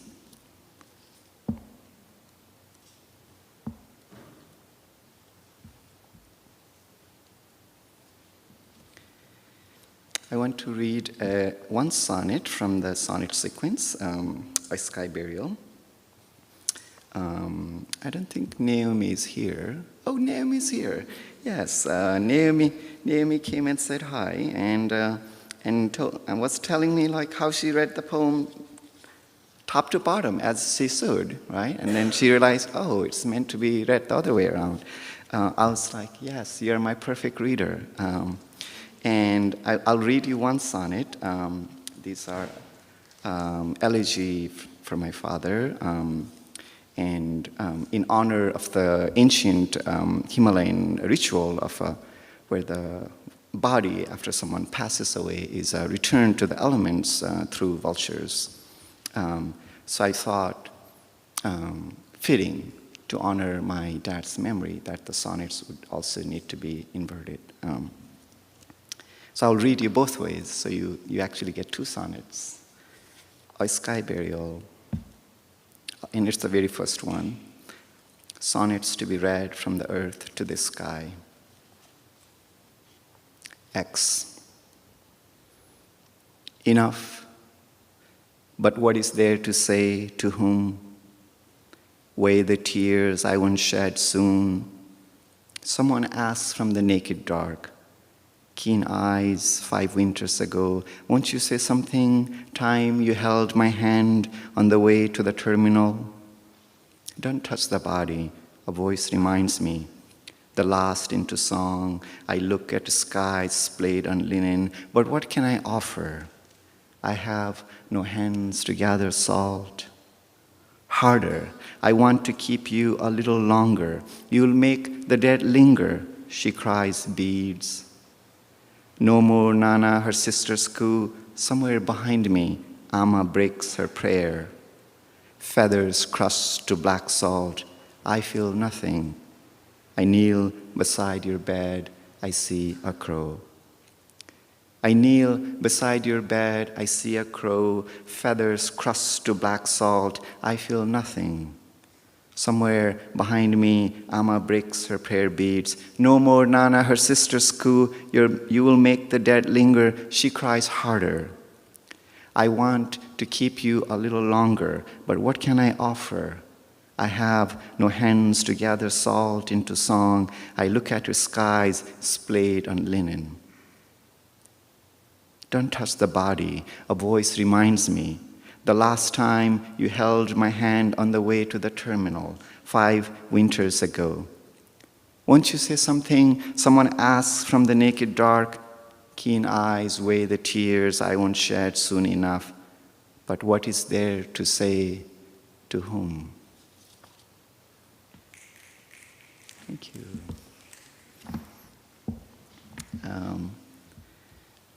I told you guys I timed myself. Now I have lost that track of time completely.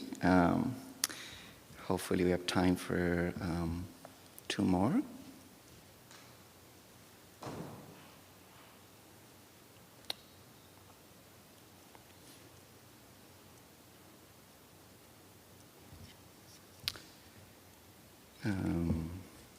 Well, Kendall was talking about poems for his mom, and I was also writing I am writing those poems, and I'm calling them reverse elegies. And essentially, by reverse elegy is I'm thinking of once you lose a parent, it's just you realize it's a matter of time. You will lose your other parent too, especially if they're old. So how do you write about them without being nostalgic or sentimental or untrue, right? And honor their story and honor who they are in all complexity and in all truth. So that was partly one of the aspects of the book called Reverse Elegies. I'll read you one. And this one's called Anniversary. You guys doing okay? Okay, great. Anniversary. Unable to go back to sleep, I listen to the walls breathe.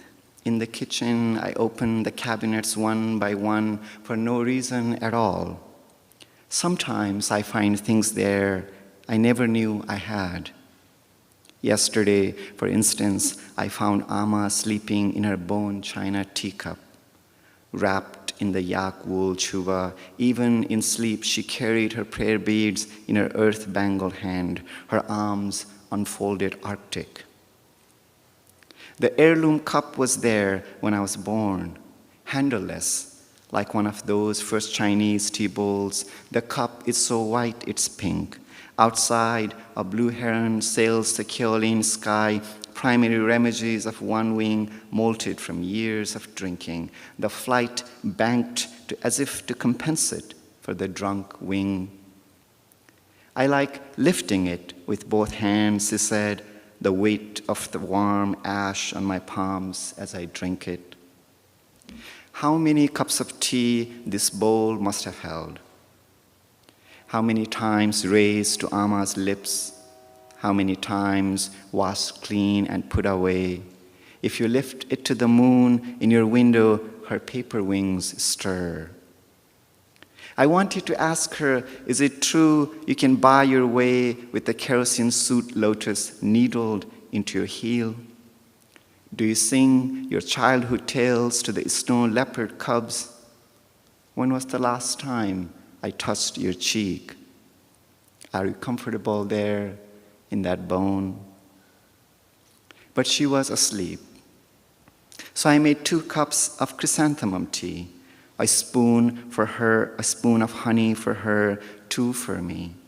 I left the spoon in her cup the way she likes it, placed her drink beside the heirloom she was sleeping in, and closed the door. Did you know it takes 2,000 leaves to make 1 pound of tea? Did you know when the wind blew a dried leaf into a pot of boiling water served to Shen Nong, he drank the first cup of tea? Did you know blue herons prefer dead trees to nest in and each year return to the same tree?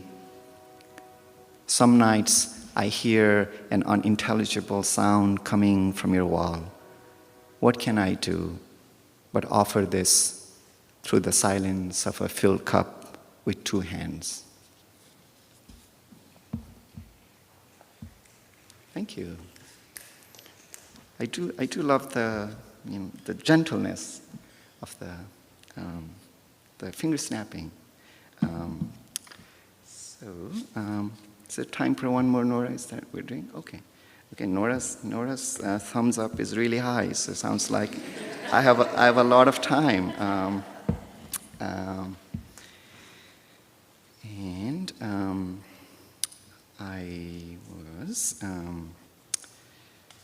Maybe we'll have time for 1 or 2, but I wanted to express my gratitude for folks here.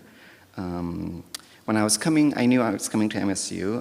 At some point, I emailed Kendall and said, I am about to be your neighbor, and I have a book coming out. Is there an opportunity to come to the W? And it's like, yes, come to the Symposium. And he's one of those rare strangers who immediately welcomes you. So thank you, Kendall, for the invitation. Thank you, Chris, for all my relentless texting and calls and voicemails. I understand President Miller is here. Thank you for being here. All the superstar writers. I am a baby poet with a baby book, so thank you for letting me crash your superstar celebrity gala and party. All the MFA students and also other students who I understand read our books, or at least some of our books, and some of you seem to be volunteering, so thank you very much for that. Thank you, Becky and Troy, for indulging me twice in the same week, and same to Kelly and Brian. Brian, you haven't indulged me twice, so I will not offer that to you, but thank you for being here. Emily and Naomi, thank you for coming and saying hello to me, and thank you all for being here on this Saturday morning where you could be sleeping in, as I normally would. I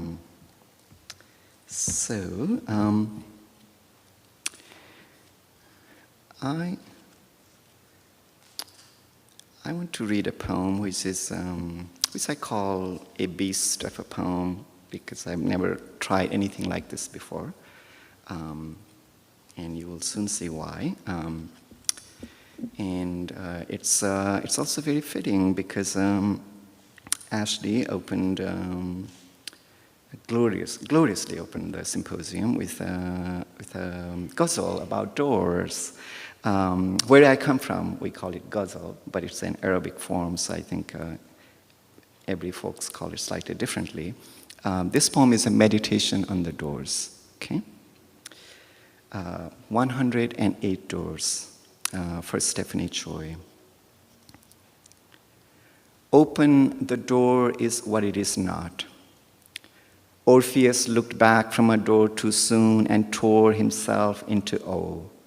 Once a woman pierced an apple to eat God flesh, once a woman pierced me. She threaded the hole with a lock of her hair and on a spooling mouth. This way I can always return to you.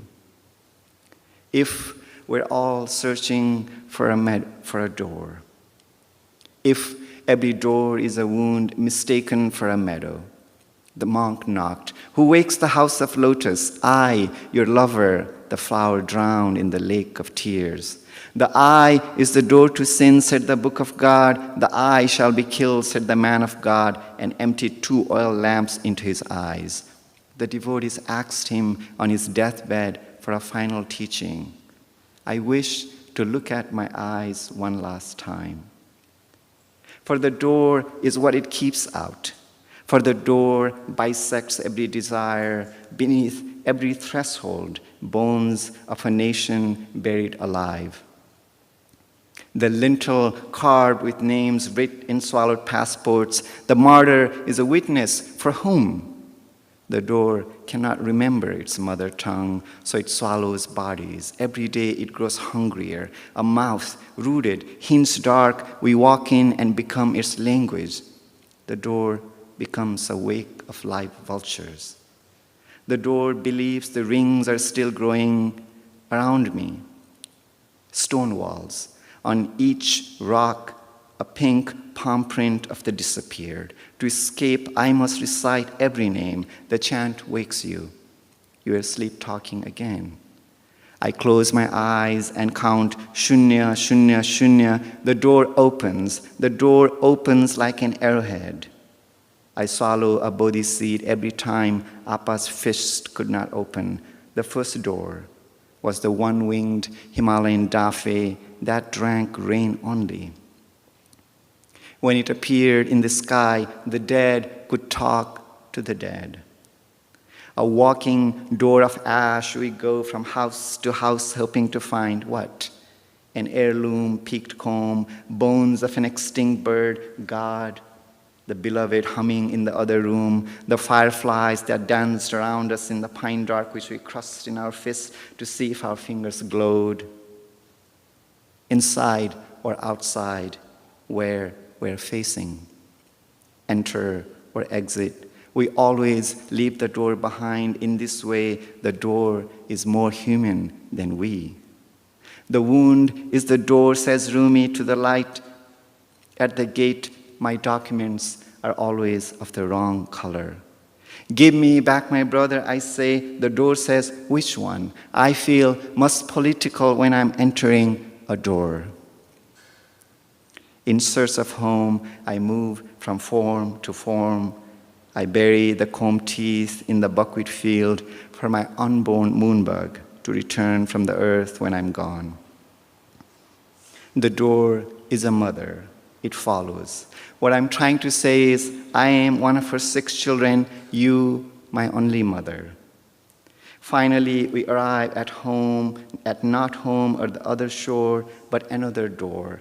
No return, the oval, we turn and turn, haunted by the first zero, our throat failing to split into a keel. If we're all a door. At night, faceless lovers knock from the inside. 9 lives later, the monk returned. Who wakes the house of lotus? You, beloved, only you. The calyx opened. The monk drank the sacred tear from his own lips. The door is always inside. The door is whether we are or not. Every door takes us back to the alfalfa field where coyotes cut howls and blew sirens. What I'm trying to say is, you walked in and a door was no more. Thank you very much.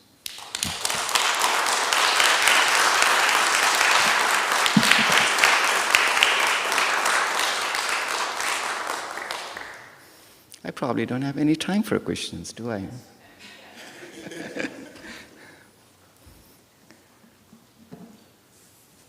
Thank you for that reading. Hi, Ashley. First, I want to correct something you said. You said you're a baby poet. You're grown. Oh, You are. oh, thank you. So that sonnet You series. can snatch my title so quickly. What'd you say? I'm the youngest in my family. You know, I always like to be the baby. Yes. It's okay. You can be the grown baby. It's okay. So the sonnet that you read that's in a series where you read it both down, up to down, down to up, How does that even happen? Because it made sense perfectly both ways. How long did that take? What was the process? So thank you for the wonderful question, and thank you also for kindly taking away my self-appointed title. So when this sequence began, they actually began as like tiny little poems. They were still it was still a sequence, but I was thinking really of like almost literally thinking of teardrops, because I was just grieving. I was grieving my father's passing, and I would have like 3 lines, 4 lines, 5 lines, really tiny ones. They were sort of like more like justified kind of columns, like in newspaper ones, right? But tiny ones. I was really thinking of teardrops.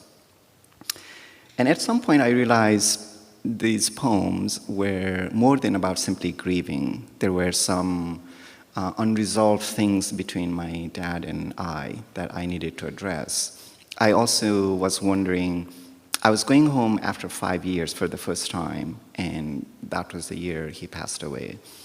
And I wondered about what does it mean to leave home, really just for the betterment of your future, but also your family, but then return home and sort of feel like very disconnected. I can never forget the shock of returning to Nepal after 5 years, because it did not feel like the Nepal I had left 5 years ago. So there was that element as well.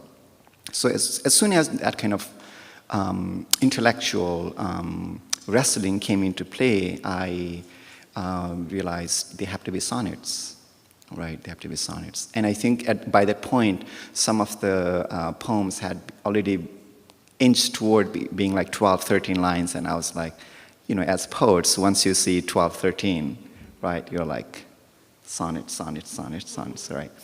And at first they were regular, as in like top to bottom. But as I was revising the whole book, the book slightly became more experimental than I had imagined it to be. And at some point it just made sense to me, because I have also a couple of poems that references Sky Burial, and which was also the original title of the book. And in the Sky Burial, you're literally taking the body made of 5 elements after the breath has left you, and you're essentially the lamas, they're dismembering the body and returning back to the elements, and the vultures lift you up, right, toward heaven.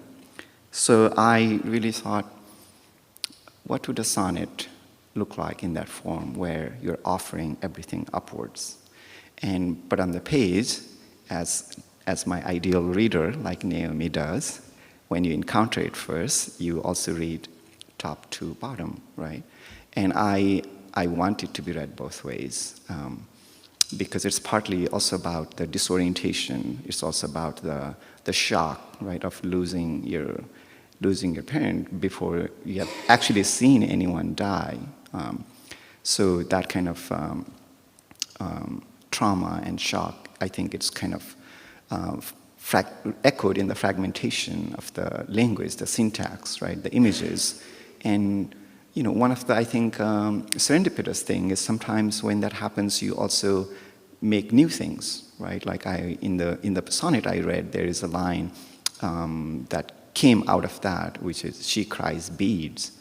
And I did not have that line originally, and you only get it if you read it top to bottom. And crying beads, of course, like literally and figuratively makes perfect sense to me, because both my parents are devout Buddhists, and the prayer beads are, they carry that to everywhere they go, right? So what does it mean to like cry, shed, something that's so central to who they are, like almost literally, right? So out of, I don't know how, yes, that's how, yeah. Did that answer the question? Thank you, yes. Yeah, thank you for those. It's amazing poetry. Thank you, Ricky. I'm curious about, I feel like in a lot of your poems you seem to sort of like, we end with the beginning image. sort of like, I feel like we go on a journey and then we come back to the same place. I'm wondering, can you speak a little bit to like what your process is for how you're thinking about how to arrive back into the same place, but sort of changed? Oh, wow. I have to say I hadn't like consciously thought of it, right? I do know in the poem, the first poem I read, In a Time of Revolution, does come back to the very opening line, and that was, that I sort of knew as soon as I had that one line, and they actually, I don't know if this ever happens here, right? Like, but when the Maoist conflict was happening, any place you travel, there will be checkpoints, and the army would ask, like, pretty much most people, like, where are you going, and where are you coming from? Like, they would ask that, like, everyone. And as soon as I had that line, I knew it has to be the beginning, and it's also going to the end, right? And so, for the other poems, I don't think I've, like, consciously thought of, like, returning to the beginning. I do like the notion of circularity, or what's the other word? Spiral rather than a linear line in any writing. So in that same poem, there's also another line like practice praying on your knees, practice praying with eyes open. That also kind of like gets repeated, right? So maybe I do love repetitions. But I wasn't consciously thinking of really going back to the beginning. But there are lots of repetitions. Maybe subconsciously, it's also maybe my, primal desire to return home. Maybe. Yeah. A Himalayan boy ending up in Mississippi, right? Yeah.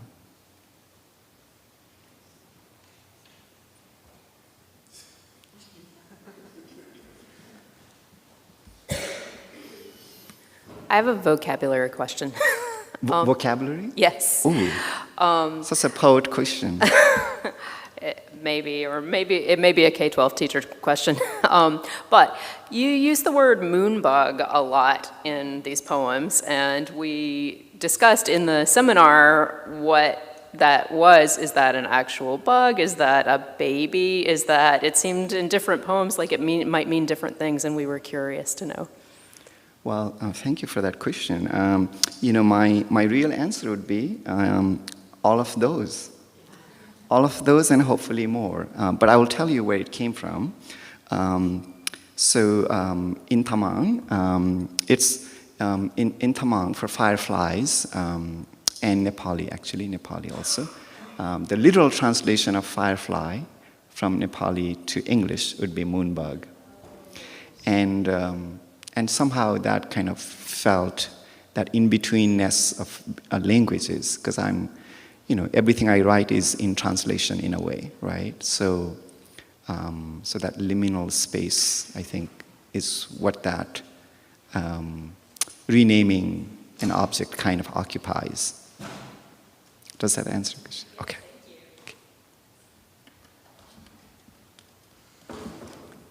I had a question about, about the sonnets? Yeah, you've answered the sonnet question, I think. So you mentioned that the book became somewhat more experimental than you were initially expecting. And I don't know how much of that is the form of the poems versus also, like when I first started the book, there was so much that was not familiar to me.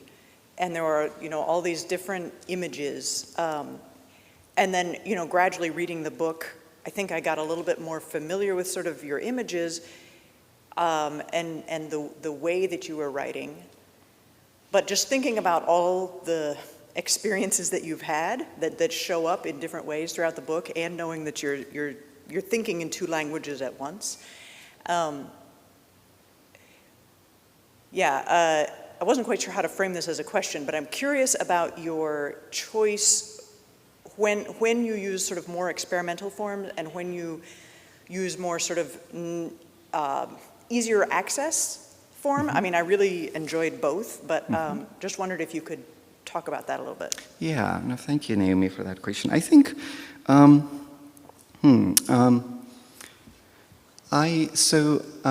in terms of form, the ghazal is the one form that I feel deeply rooted in, because I grew up listening to ghazal on my father's transistor radio, which was the only sign of technology in my village when I grew up.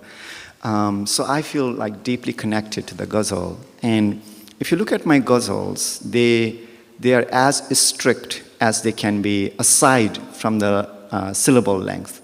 So in the original ghazal, they not only have the syllabic count, they also need to have a certain rhythm to get there, because they're all sung, right? And that cannot be replicated in English, and I am not trained to pull off something like that, right?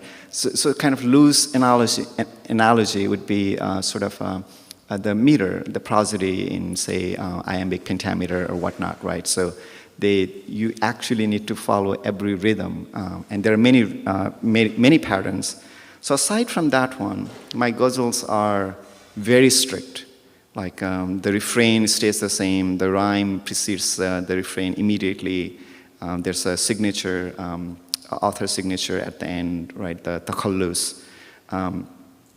So somehow, the ghazal form to me feels very sacred, and I think it's also partly because in the West, we have, I think we can all do many things with the form, but I've also seen many Western ghazals where they have taken perhaps a lot of liberty with the form. There are some poems which are simply in couplets and considered as ghazal, and forms very malleable thing, right? So we can all work with it the way we want it. But I wanted to some extent also preserve that authenticity. And if you look at Agha Ali's ghazals, they're also very strictly traditional. In fact, he had written one ghazal that was not strict, and he rewrote that ghazal because he was like, I cannot do this. As someone who is bringing the ghazal form to America, I have to honor the tradition, right? So in that way, I think, very traditional, right? If you look at the sonnet form, yes, it's reversed, but at the same time, for me, really the heart of the sonnet is the turn, right, the volta. And I like to think there is a turn, or a pseudo-turn, or impossibility of turns, right, in a grieving process. There are turns within the sonnets, but also from sonnet to sonnet, right? So in some ways, I feel very traditional. But at the same time, I think the experimental part really comes partly because, in a way, I feel like I've lived so many lives.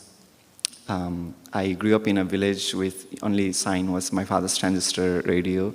And then we moved to Kathmandu, the capital city, which is as modern as it can get in Nepal, right? So imagine a boy from a village suddenly exposed to all these things. And then from there, I came straight to America. Even here, of course, school to school, right, job to job, right, finally, hopefully now, maybe at last I have a job where I don't have to move. I'm looking at you, Becky, thinking about my tenure. But I think it's also partly, I have so many experiences, and I feel like I can feel I feel at home at certain times, right? But there's also this sort of notion that I've never quite found what home is, or what the village is the closest I can get to home. So maybe it's that sort of completely fractured experiences in a way, or fragmented, this multiplicity, right? Where some of y'all have places where you can say, this is my home, right? And I don't. And maybe it's also that impossibility of having a home in a way, right? And maybe that's what also fractures the forms, and also to some extent the language. And of course the images also come from various stages, right? So does that answer your question? Okay. Well, thank you all very much.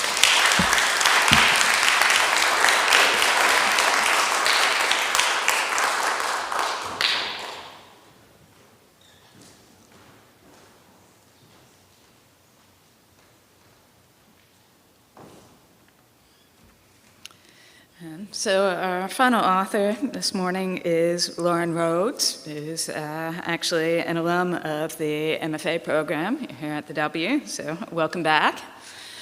She is currently Director of Grants at the Mississippi Arts Commission and also the founder and editor-in-chief of Rooted magazine, which takes as its mission, quote here, dedicated to telling stories of place from the people who call Mississippi home. Her memoir, Split the Baby, tells the story of a custody battle, but explores much deeper questions of identity, memory, and faith. I started this book while I was waiting for a pizza, thinking I'd skim a few chapters ahead of the symposium, and ended up reading the whole thing at once. It's just an absolutely riveting story. I think you'll enjoy it as much as I did. Please welcome Lauren Rhoades to the stage.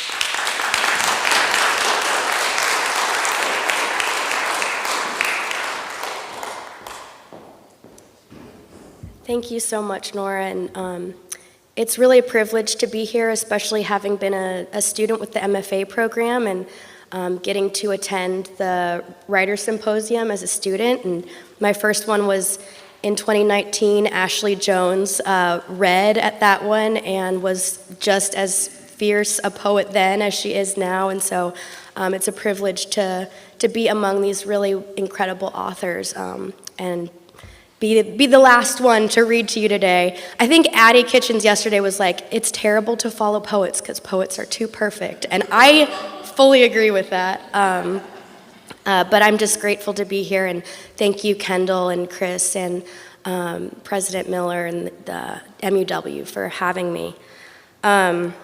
So as Nora mentioned, the memoir is about my childhood. It's the story of growing up with divorced parents. I think it's been described as an interfaith book, and interfaith is like a euphemism for how my family was, maybe.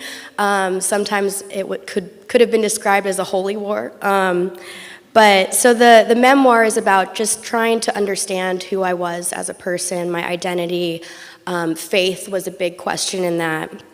And I was going to read from the beginning of the book, but I was talking with Devin, who's in the MFA program here, and he said he really liked the essay Discernment and or the chapter, and so I switched courses because of Devin. So thank you. I haven't read from this part of the book before. So my mom is Jewish, my dad is Catholic, and I had a bat mitzvah at age 13, and then at 17, I made sort of the inexplicable decision to convert to Catholicism. And part of what I was doing in writing this part of the book was trying to understand from my perspective as an adult why I did that, and trying really to get at maybe, the theme of this symposium is secrets and revelations. I think there are some secrets we keep from ourselves, and so I was really trying to understand what my thought process was as a kid. And of course, at age 17, I was like pondering these spiritual questions, but I was also a teenage girl, and like many teenage girls, I was thinking a lot about boys. So that shows up in this part as well. So this is called Discernment. You are lying on your bed at Mom's, belly down on the white comforter with pink rosettes, feet in the air, listening to the new Paul Simon album on your stereo, and thinking about baptism. You fell in love with Simon and Garfunkel when you were 13 on a trip to Maine with Aunt Esther. The trip was her bat mitzvah present to you, and the two of you drove through the winding wooded roads of Acadia National Park, pausing to toss a frisbee when a beach appeared through the trees, listening to Tracy Chapman, TLC, and Simon and Garfunkel on the car's tape player. You belted out the words to Cecilia, not totally understanding what they meant, not caring. The songs from Bridge Over Troubled Water remind you of your aunt, of the faraway place where forest meets ocean, where the world is muted in grays and blues and greens. And I should mention I grew up in Denver, Colorado, so that's where this book takes place. From Simon and Garfunkel, you discovered Paul Simon's solo albums. You don't mind being the only one in your friend group who loves Simon's music, the only one who bought his new CD, Surprise, when it peeked out from the alphabetized CD rack at Best Buy. Doesn't matter that he is old now. You like old music, music with a story and a message and a meaning. It's something you and Chris, the boy you love who may not love you back, have in common, priding yourselves on listening to good music. Charles Mingus, Dave Brubeck, Pat Metheny. You really listen to the cadence, the rhythm, the unexpected melody. You are musicians. You play in Jazz Band A. He plays on the drumline. And now you're both in percussion ensemble, though Chris is admittedly more dedicated and talented. These are all topics you could discuss if you were to ever go on a date. You study Simon's CD insert. The cover art is a close-up photo of a baby's face, her eyes wide, cheeks smooth and round, a button nose. A fresh baby filled with curiosity and surprise. Isn't this what you long for? Freshness and newness, innocence? This is what baptism will be like. You will be a blank slate, wiped clean of sin, a fresh vessel ready to accept God's love. In your rite of Christian initiation of adults classes, you've learned there are candidates and catechumens. All of you are trying to become Catholic, but the candidates have already been baptized in a different Christian faith. You are one of the few catechumens, one of the unbaptized ones. You are also the youngest person in the RCIA class, and the only Jew. Part of you is glad you were never baptized as a baby, that your Catholic father never insisted on it, because now you can understand and appreciate what you are doing. There will be a before and an after. This is the before, sticky, full of desire and doubt. The after will be clean and pure. Already, after listening on repeat, you know the lyrics to the first track of the CD by heart. This song is about the questions most people ask others, but not themselves. Why do you live where you do? Why do you believe what you believe? In this way, you're different. You ask yourself these questions all the time. How can you be a Catholic, a Jew?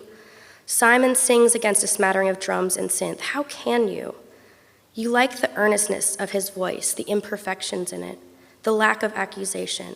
We all have an inner voice, he sings, no matter your religion, a beat of silence before the electric guitar chords ripple.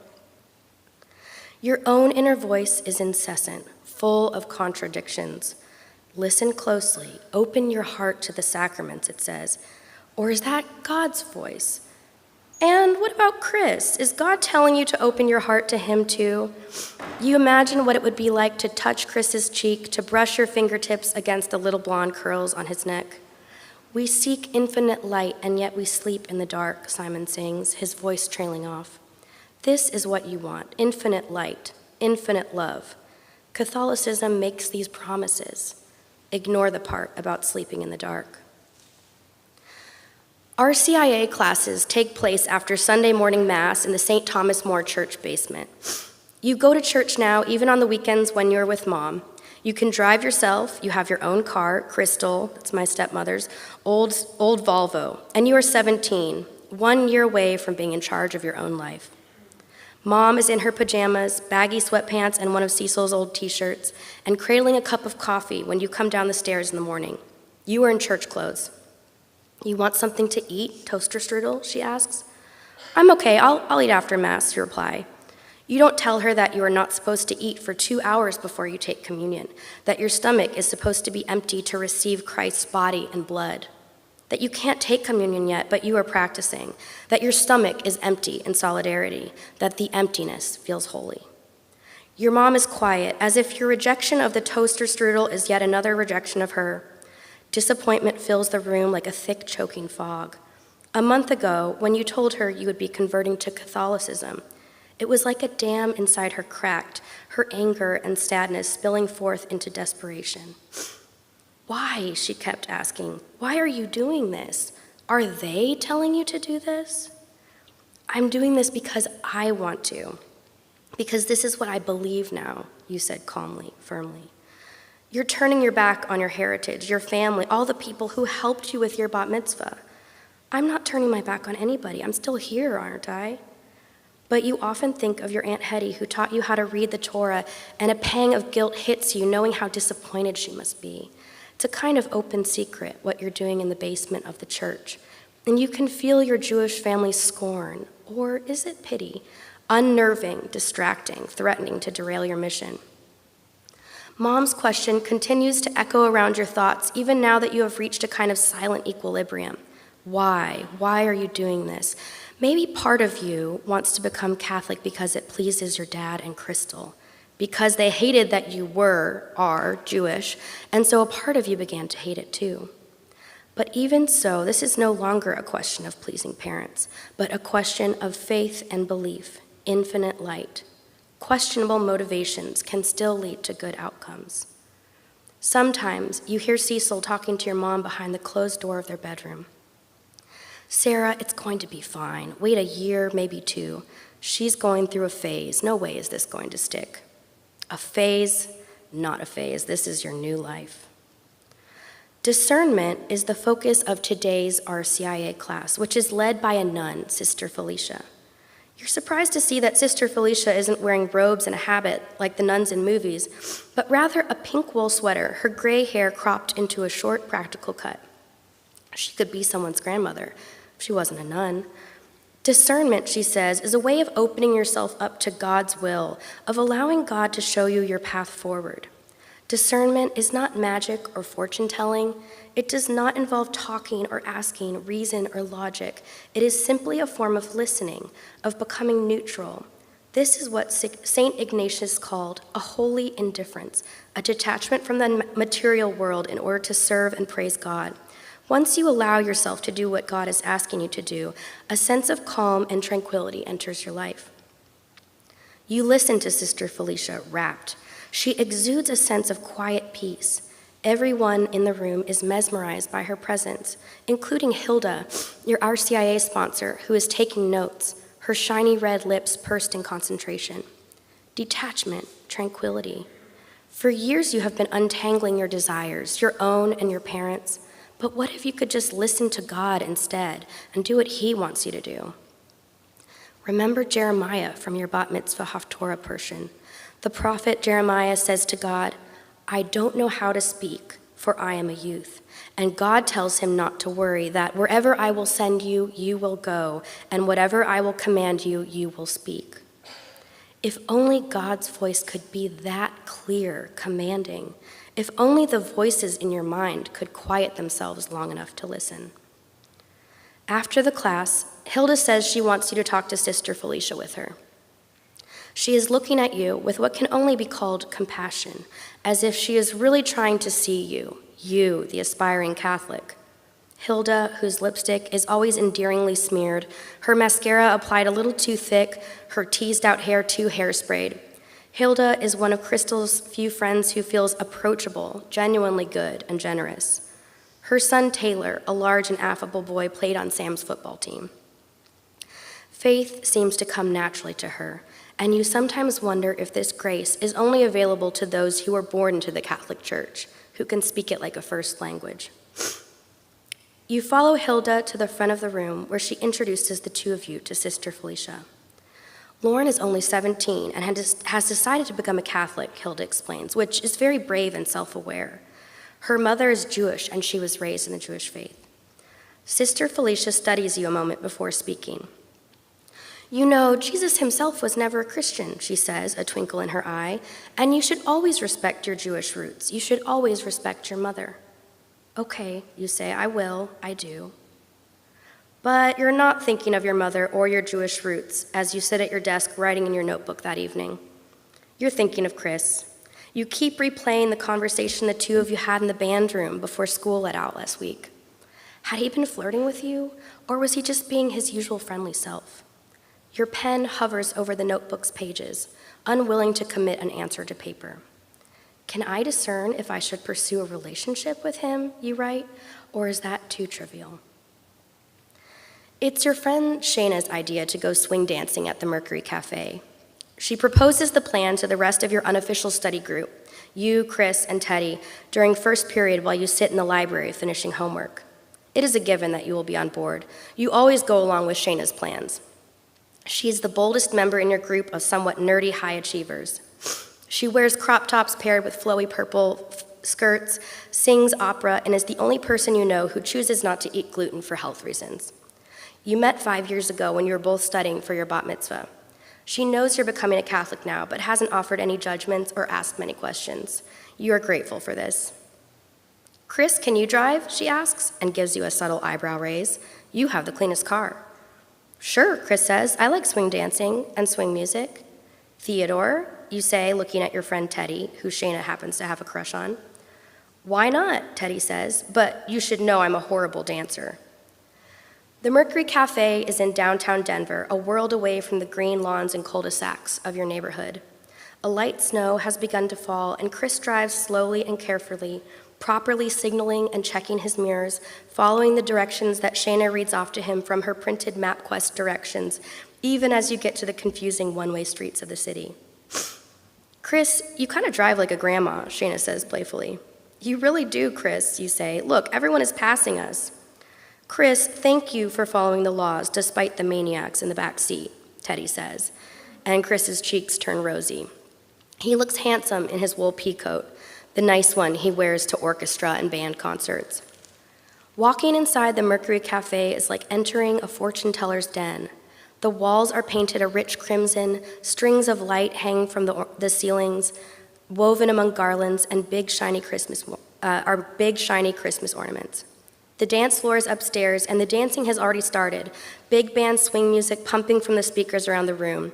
A line of women stands on one side, facing a line of men. You stand across from Chris, but then the lines rotate, and you are stuck with a stranger, a middle-aged man with slick-back hair. This was not the plan.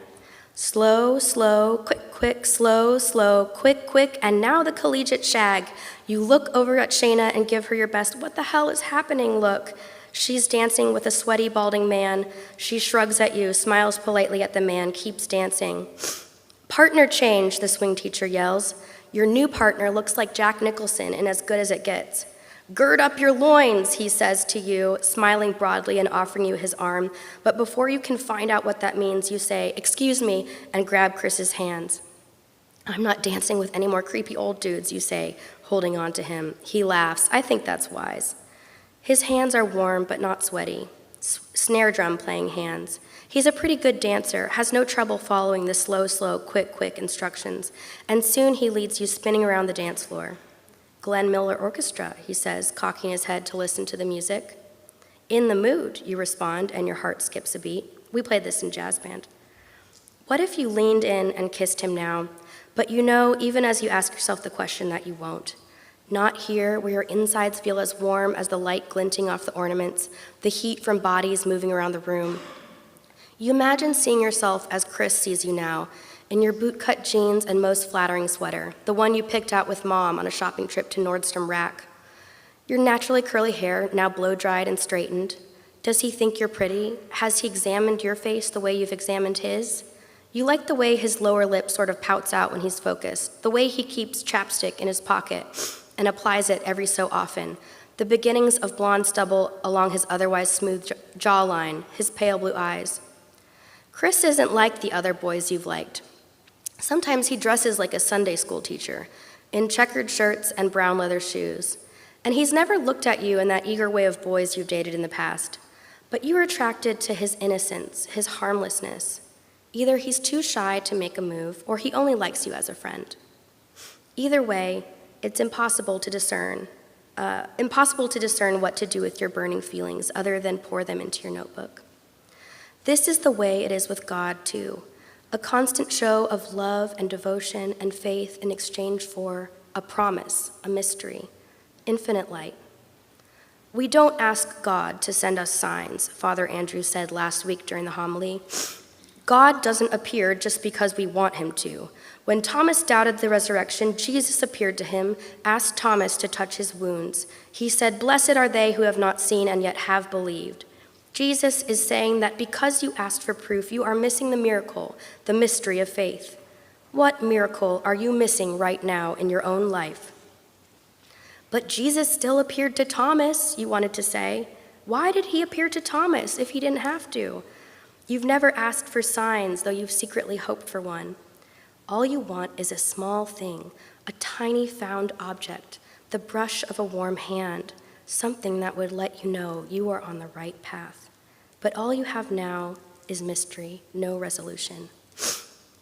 The song ends, and the swing instructor thanks everyone for coming, and you squeeze Chris's arm and say, That was fun. I'm glad we danced together. And he says, me too.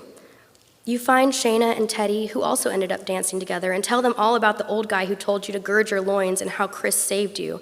Or did you save yourself? And you bask in the music and the dusky glow of the Mercury Cafe and your funny friends, your ability to make them laugh, and this feeling of lightness follows you out into the snow, which has begun to gather in cottony drifts and past the shadowy outlines of skyscrapers, and you're floating along the quiet highway and Chris's clean car back to the suburbs. I'm going to skip ahead a little bit past getting kicked out of percussion ensemble and another date, not date with Chris, just for the sake of time. Spring break is cold and blustery, and you are at your dad's house, your last spring break of high school.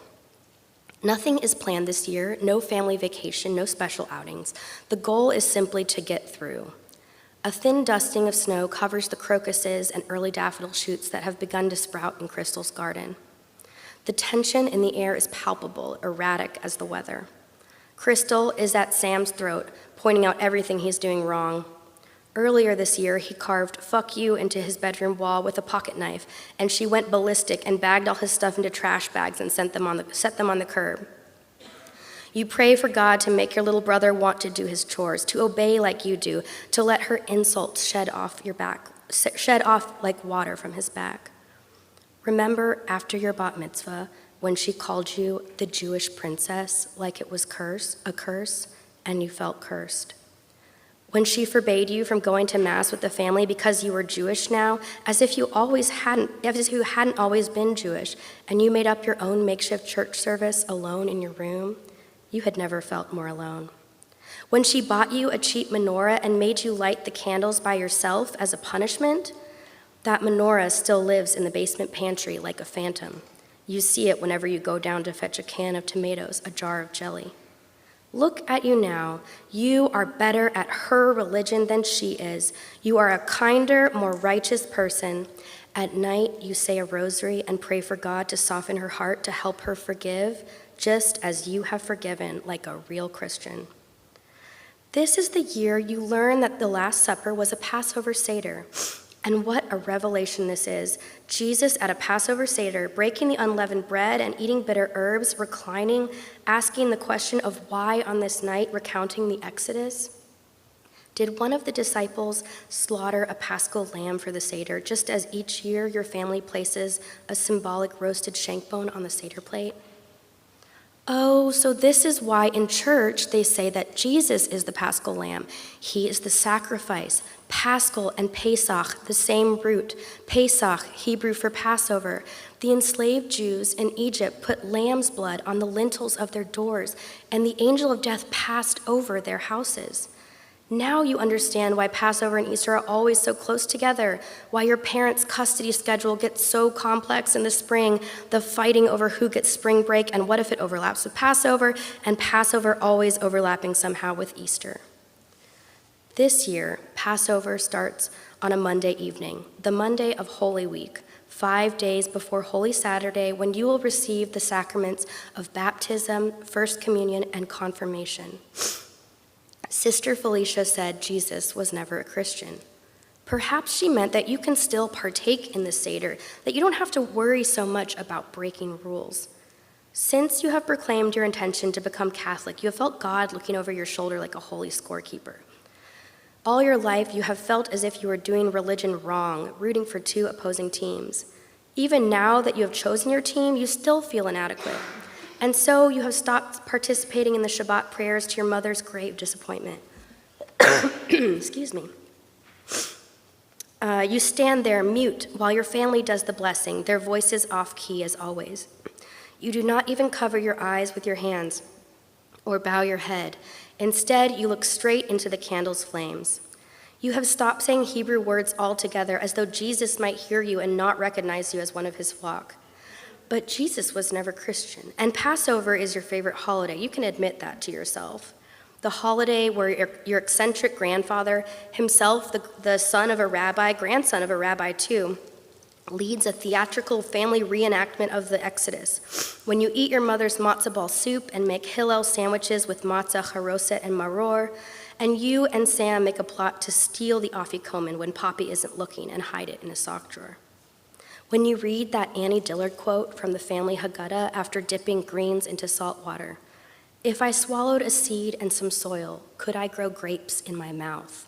Why leap ye high hills?" And you allow yourself to sink into the familiarity of your heritage. Respect your mother, respect your Jewish roots. And what is the line between respect and worship? You, the bridge between Old Testament and New.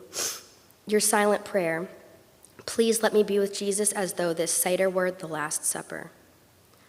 When you enter St. Thomas More for the Easter Vigil, the lights are dimmed and the giant crucifix above the altar is draped in a white sheet. You think, as you will later write in your notebook, that Jesus looks enormous and triumphant. You feel small. You are wearing a cream-colored dress flecked with gold that Crystal plucked from the racks of TJ Maxx. All the candidates and catechumens are also dressed in white. They are here with their husbands and wives or their fiancés. Most of them are converting for their Catholic partners.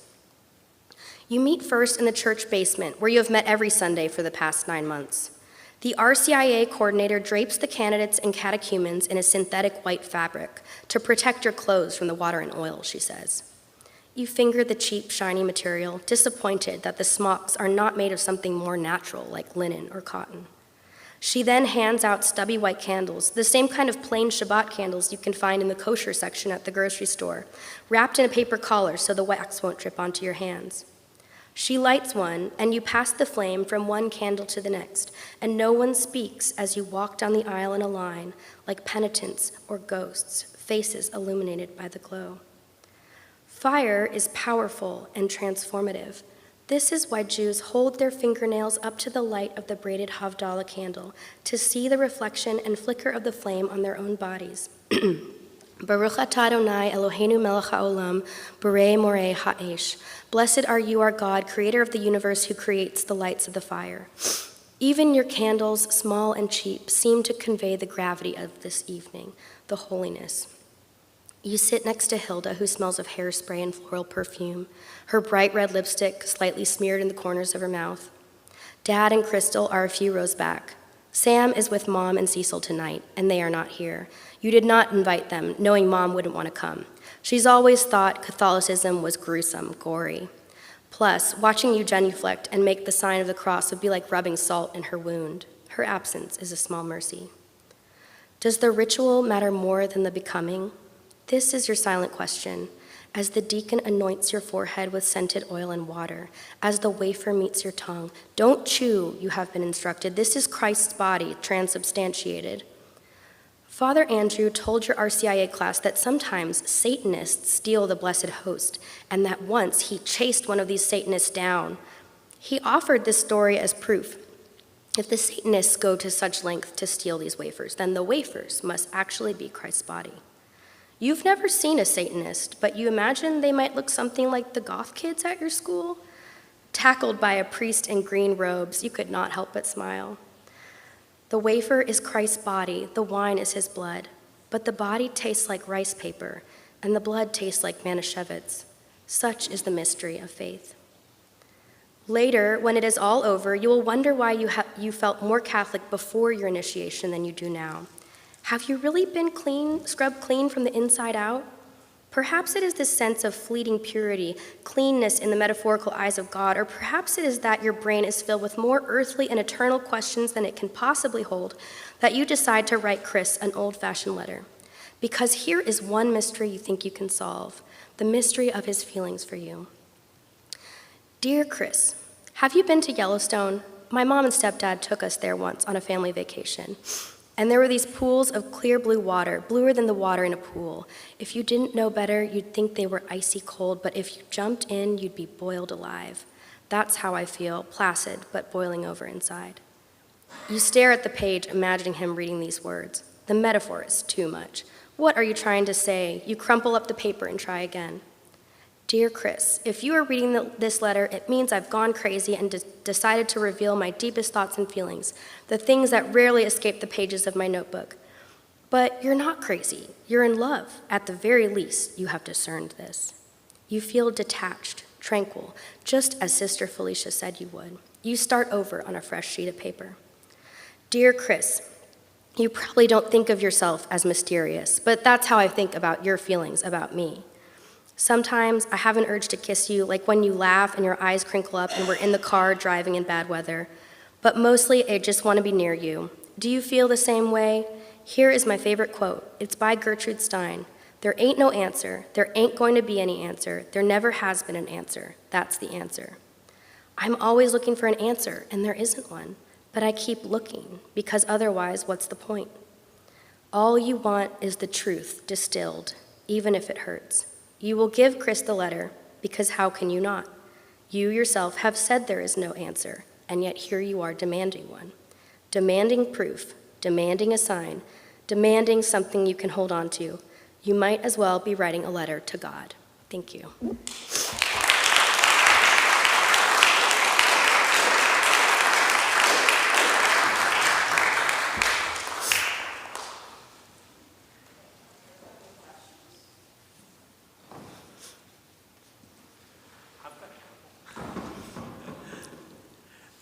You know, I think one of the powerful things about this chapter, and coming where it does right in the center of your story, is that you are beginning to recognize, well, let me preface this by saying I've got two questions really, but you're beginning to recognize at this point that becoming Christian and becoming Jewish is not so much a dichotomy as you have been led to think. Mm-hmm. And my first question is, did that eventually give you the sense that choosing between your mother and your father was not such a dichotomy as well?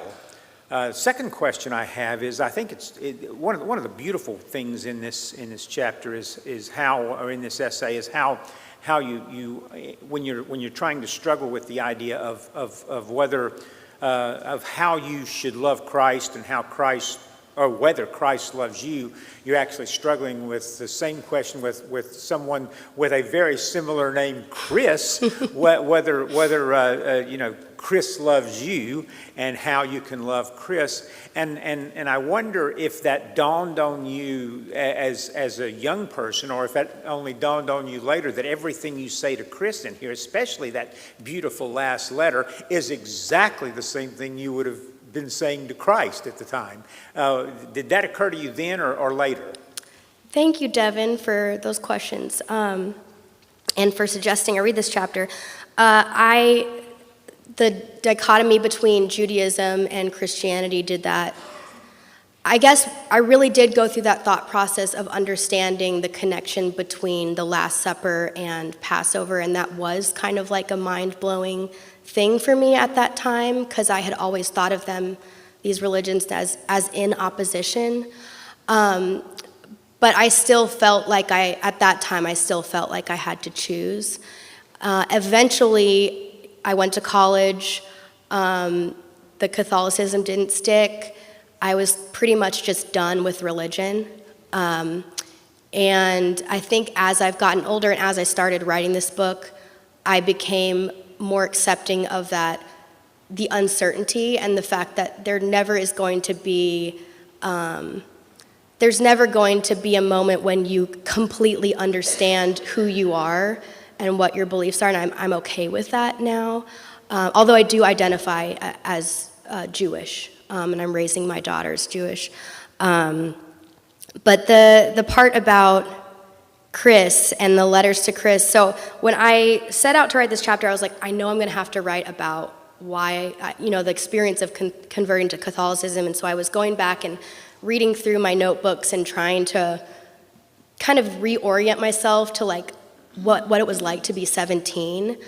And honestly, I was kind of like cringing at how much there was about this boy in my diary. And I was like, oh my God. But it was through the writing process that I realized how connected these two searches were. There was this search for meaning and acceptance from my parents and from religion. But then there was also this search for acceptance from a boy who I wanted to love me back. And I also think that because he was such a safe person, he ended up coming out as gay to me when I was in college, when we were both in college. I felt like that sense of safeness and innocence from him that I was looking for. And so I think that's why I was like naturally gravitating. And so as I was writing the essay, I began to understand the parallels, and that's why I ended up including all of these like very cringy diary entries about Chris. So yeah, thank you.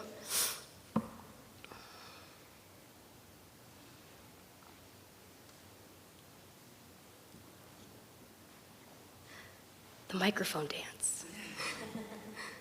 As you talked about Chris and having these journal entries, I was picturing a very goy, Nickelodeon cute boy, right? Yeah. And then when you said Annie came out as gay in college, like, did he represent that? Or was he a band kid? Like, I'm wondering, like, sometimes the crushes we have in high school, they are so representative of something that we want. It's not just the person. Yeah. Did Chris represent more than just an attraction to someone in band? Oh yeah, I think absolutely. Thank you. Yeah, he was very, very goyish. Very sweet, very blonde, very blue-eyed. And so I do think that subconsciously that he definitely represented the kind of person I was trying to become or fit in with, or beyond, like kind of distancing myself from my Judaism. Although it's very interesting to me now looking back is my close friendship with Shayna, who is now a rabbi cantor and very strong Jewish identity. So I kind of had these two different relationships at that time. So yeah, mirroring my own.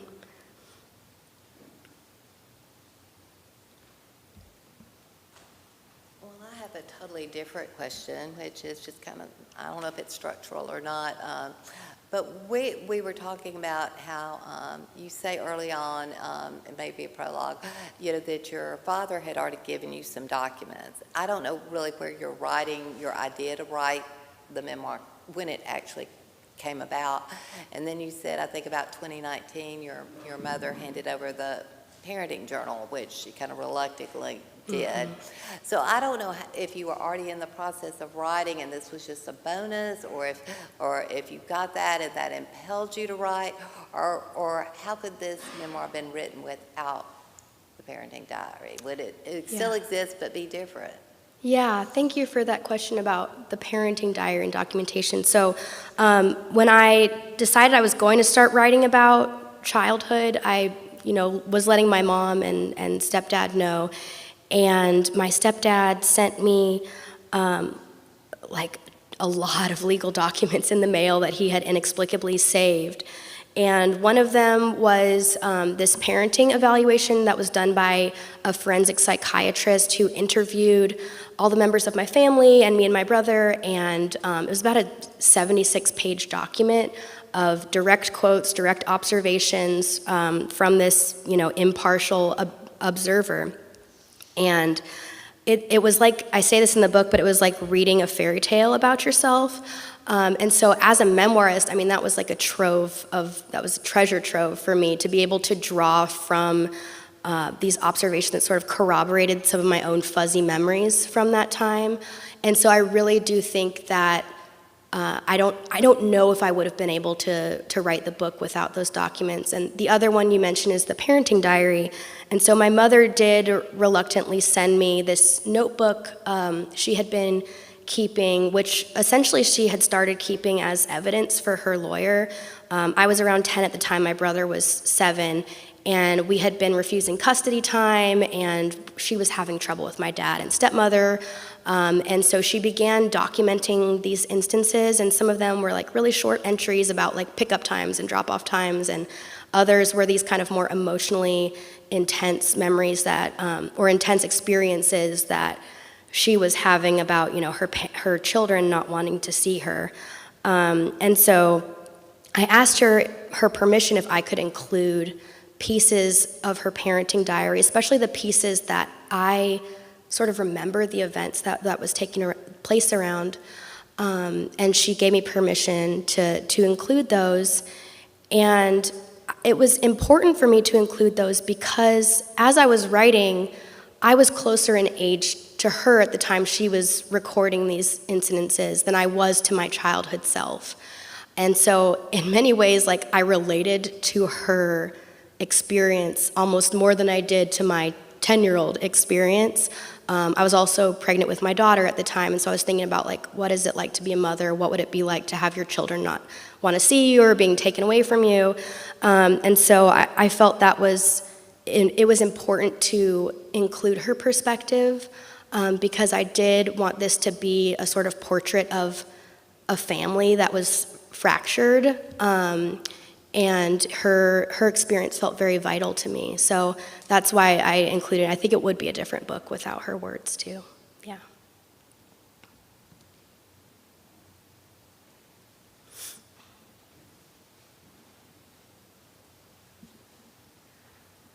So much of the book seems to be about kind of identity and like, who am I really and who am I going to be and who am I going to identify with, and but also the distance between your adult writing self and your child self.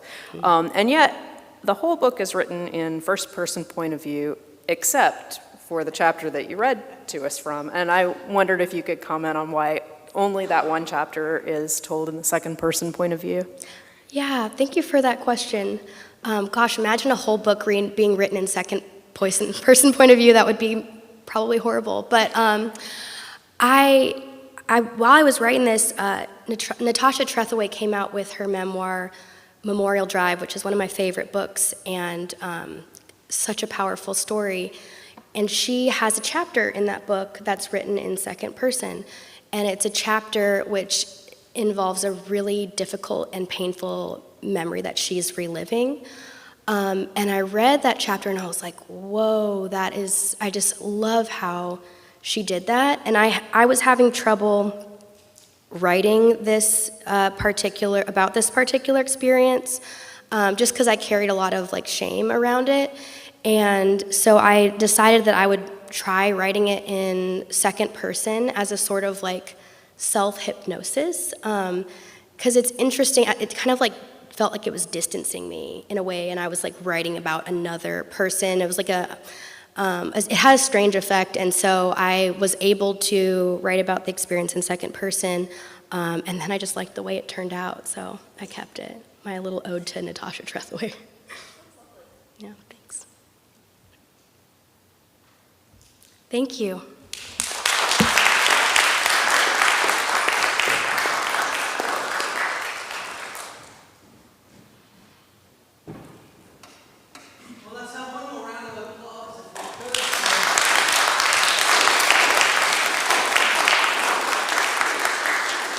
For all 12 of the stellar authors who have made the 37th annual Eudora Welty Writers Symposium such a success, thank you to each of you and to everyone in the audience, whether in person or virtually. We appreciate all of you being here. Now, in closing, we also have some very grateful thank yous to our generous sponsors, especially the Robert M. Herron Foundation, the College of Arts and Sciences, the Department of Languages, Literature, and Philosophy, the Low Residency MFA in Creative Writing, the Commercial Dispatch, the Spectator, the Columbus Convention and Visitors Bureau, I'm almost done, local businesses such as Friendly City Books and Emily Liner, University Relations, Resources Management, Sodexo, and Barnes & Noble for all of their assistance in helping make this a success as well. As we conclude, don't forget, if you have evaluations, to please turn them in. The box is on the round table out in the lobby. And I think with that, we are concluding now until next year, so please mark your calendars and come back October 22nd through the 24th of 2026. Goodbye.